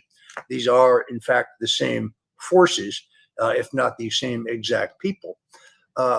Recently discovered and actually covered by Politico, of all people, is a long overlooked tape in which Richard Nixon is recorded in a meeting with CIA Director Richard Helms. And he's essentially threatening Helms. Now, the background here is important because this is at a period in which Nixon is increasingly mired in Watergate, and he is desperately searching for some leverage to get out of the political crisis that his henchmen have created. And he does not know, of course, at this juncture, what we learned from declassified documents only several months ago, which is that CIA was well aware of the plans for the Watergate break-in in advance of the break-in, that 4 of the Watergate burglars were still on the payroll of the Central Intelligence Agency and reporting to their handlers, that at least 4 of the Watergate burglars just coincidentally happened to have been identified as being on the scene in Dealey Plaza in 1963, and that Nixon is leveraging, in this particular conversation, his knowledge of the dirty tricks department of the CIA. And he essentially says, I'm paraphrasing here for most of it, to Helms, look, this could get very, very sensitive. And the agency has many secrets. We both know they did many things in the dirty tricks department. He is referring in this case to the CIA's involvement in the coup in Guatemala, the CIA's involvement in both the Bay of Pigs and the Cuban Missile Crisis in Cuba. And he specifically says, the going could get rough here, and people are going to want to know, look, I know who shot John. There it is. He lays it right out and verbalizes it. And he goes on to say, in essence, to Helms, if the going gets rough, I can be counted on to cover up for the agency's secrets. He actually says, I've lied before and I'm prepared to lie again. When they seek to assign blame, is it Kennedy's fault? Is it Eisenhower's fault? Is it Nixon's fault? This is a stunning piece of evidence that comports with what I wrote in my book, It's a New York Times bestseller, The Man Who Killed Kennedy, The Case Against LBJ. I had the opportunity to question, or I should say, have a conversation with the former president in the late 80s after he had been lubricated with a couple cocktails. Nixon was famously not introspective. He was very forward looking. It was very hard to get him to talk about the past: Eisenhower, McCarthy, Jack Kennedy, Caracas, the debates, and so on. He was very, very forward looking. But when he had a couple cocktails, he was positively loquacious. And in this instance, I took my opportunity to task him directly, who really killed Kennedy? He stared into his martini for a moment. He looked up at me and he said, well, let's put it this way. The Warren Commission is the biggest goddamn hoax the country has ever seen. And he continued to look into his cocktail, and I pressed him again and said, but who really killed Kennedy? He looked at me again, and this time he said, let me put it to you this way. Lyndon and I both wanted to be president, but I wouldn't kill for it.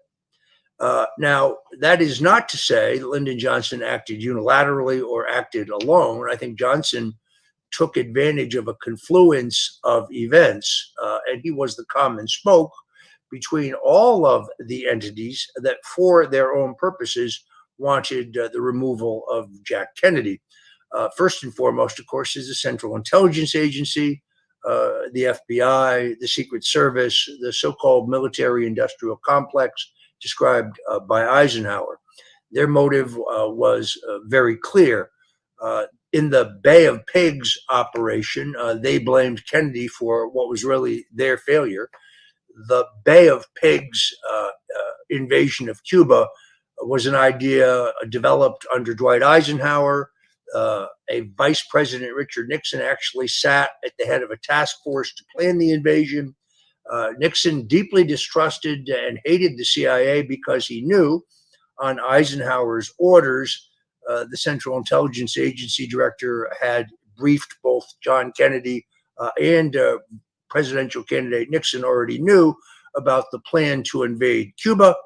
Kennedy used that deftly in a debate, not by bringing it up directly, but using it indirectly by attacking Nixon for not being tough enough and not having a plan to remove Castro when he knew there was such a plan, but the plan was classified. And as a sitting vice president, Nixon could not reveal that. Nixon was always furious about that. We also know from the biography of both John Ehrlichman and H.R. Bob Haldeman, the Domestic Policy Council chief for Nixon, and Bob Haldeman, his chief of staff. Both of them say in their memoirs, first of all, when Nixon referred specifically to, quote, the Bay of Pigs thing, he was referring to the what he believed was the Kennedy assassination as a direct result of the Bay of Pigs. And Ehrlichman says that shortly upon his election in 1969, when Ehrlichman was serving as the White House counsel, Nixon directed him to get all the records from the CIA regarding the assassination of Kennedy. He wanted these as an insurance policy, and that presidential order was flatly refused by CIA Director Allen Dulles, which led to Nixon's furor again and distrust of the Central Intelligence Agency. But it is important to recognize that there were other elements involved in the Kennedy assassination. It was not just the deep state. Organized crime has a hand in the assassination. Their motive is very direct. Ambassador Joseph P. Kennedy, John Kennedy's father, had extorted $1 million from organized crime and their commitment to twist arms and break necks for the Kennedy campaign in both the early primaries in West Virginia and Wisconsin, but also in the general election in Illinois and Texas. So he had a debt to the organized crime families. Ambassador Kennedy, Joseph P. Kennedy, had entered into an illicit deal with Sam Giancana, the head of the mob in Chicago, that a Kennedy administration would back off the Eisenhower administration efforts to deport Carlos Marcello, the gangster who ran the mob in Texas and Louisiana, and Santo Trafficante, who ran the mob in Florida, in return for the mob's assistance to get Kennedy elected. Upon John Kennedy's election, Robert Kennedy would become Attorney General. Ambassador Kennedy would be felled by a stroke that left him unable to enforce the deal he had made. Kennedy proceeded to try to deport both Marcello and Trafficante with disastrous results. There is also the important fact that Lyndon Johnson was on the pad for the mafia. He was being paid $5,000 a month to protect the illegal gambling operations in Texas run by Marcello. I should also add, going back to the CIA for a moment, during the time that Lyndon Johnson is the Senate Majority Leader, by tradition, the Majority Leader does not sit on any committee, but Johnson takes the unusual step of appointing himself to the subcommittee of Defense Appropriations, where the CIA's secret black box budgets are prepared. So he is the paymaster for the CIA. When he becomes vice president, he maneuvers to put an ally, Senator Harry F. Byrd Sr. of Virginia, as the chairman of that subcommittee, so he can continue to control the purse strings for the Central Intelligence Agency. Johnson's Sure, go ahead. Yeah, what you're basically confirming is what we've been discussing this whole afternoon, which is that you had a consistent effort by a network outside of control of the president, outside of the control of the Congress, that's been driving policy, including the current war with Ukraine, including the attacks of Russiagate and so on. Roger, I want to thank you for joining us. This has been most interesting, and I'm assuming you're going to continue to write about this. How can people read your blog? How can people get in touch with you? Well, there's a couple different places. One, you go to rogerstone.substack.com. You can go to stonezone.com. I'm also doing a daily show, a net-based show called at stonezone.live, 5 days a week at 5 p.m. Eastern. I really do think, Harley, that the tide is turning. The bloom is off the rose on the Russian collusion hoax. That has now been exposed as completely fraudulent. The bloom is off the rose on the COVID-19 hoax. That has been proven. The claims of safety and efficiency have been destroyed. These most recent elections had the best possible result, in my opinion. I'd never expected a red wave. I predicted a pink drizzle. That's what you got. If the Republicans had won control of the House by 25 or 30 seats, right now you would have Kevin McCarthy, who is not a trustworthy character, as Speaker of the House, but in full control because he had Nancy Pelosi's old rule book. Now what you have with revised rules is a completely contained Kevin McCarthy. Any one member can move in a privilege motion to vacate the chair, which would throw the House into chaos and put us right back where we were a week ago, where McCarthy lacks the votes to become Speaker. So the insurgents have a chokehold on the Speaker, which is why you're now going to see, why you've now already seen better rules for the House that will clear the deck for real investigations into the extraordinary corruption on various issues. Russian collusion, Ukraine, the COVID-19 hoax, the corruption of Joe and Hunter Biden, and so on. There is, of course, now in the revelations regarding Joe and classified documents, that line of attack on Donald Trump is now done, no longer credible. He still has very real threats regarding January 6th, not in that he actually did something culpable or illegal, but they are destined to try to convict him of some crime that will prevent him from running again. So if they tell us constantly, the harangue of the fake news media, he's damaged, he's finished, he's in decline, and in the next breath however, we've got to nail him from some crime that won't allow him to run again. They're petrified to run against him because he's an outsider, because he's uncontrollable. He's not controlled by the same cabal that killed Kennedy, removed Nixon, tried to send Lyndon LaRouche to jail, tried to remove Donald Trump, and failed. These are the same people responsible for this Ukrainian war, which we all know is a violation of a treaty we signed in 1994. Ukraine is supposed to be a neutral zone where we have agreed not to put offensive missiles pointed at Russia. We're in violation of that treaty in this epically corrupt war. Harley, thank you very much for inviting me. It was great to be with you, and I'm happy to sum up my views very quickly. Thank you, Rogers. Good to see you again. God bless you. So long. Okay, can we bring up these speakers now, who's still around? Because we have many questions still.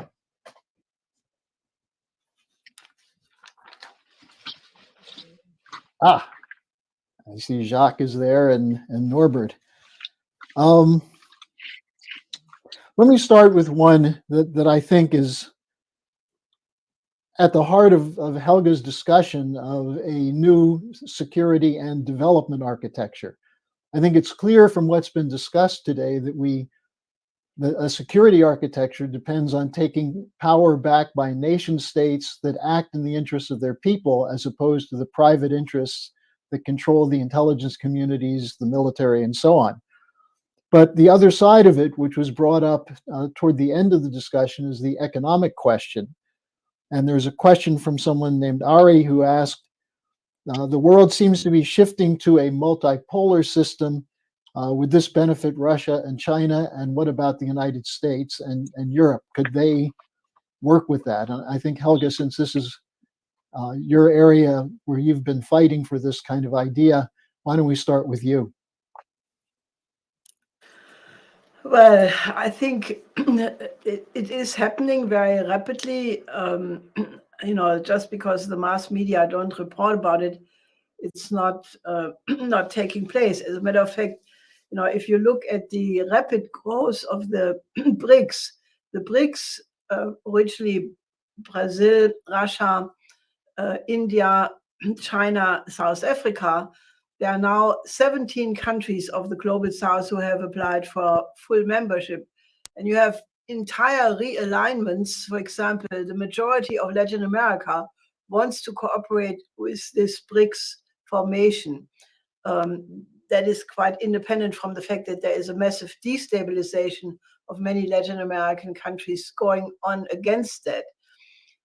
Then you have I think the most spectacular development was the fact that Saudi Arabia and many of the Gulf states now have basically indicated they want to be part of the BRICS.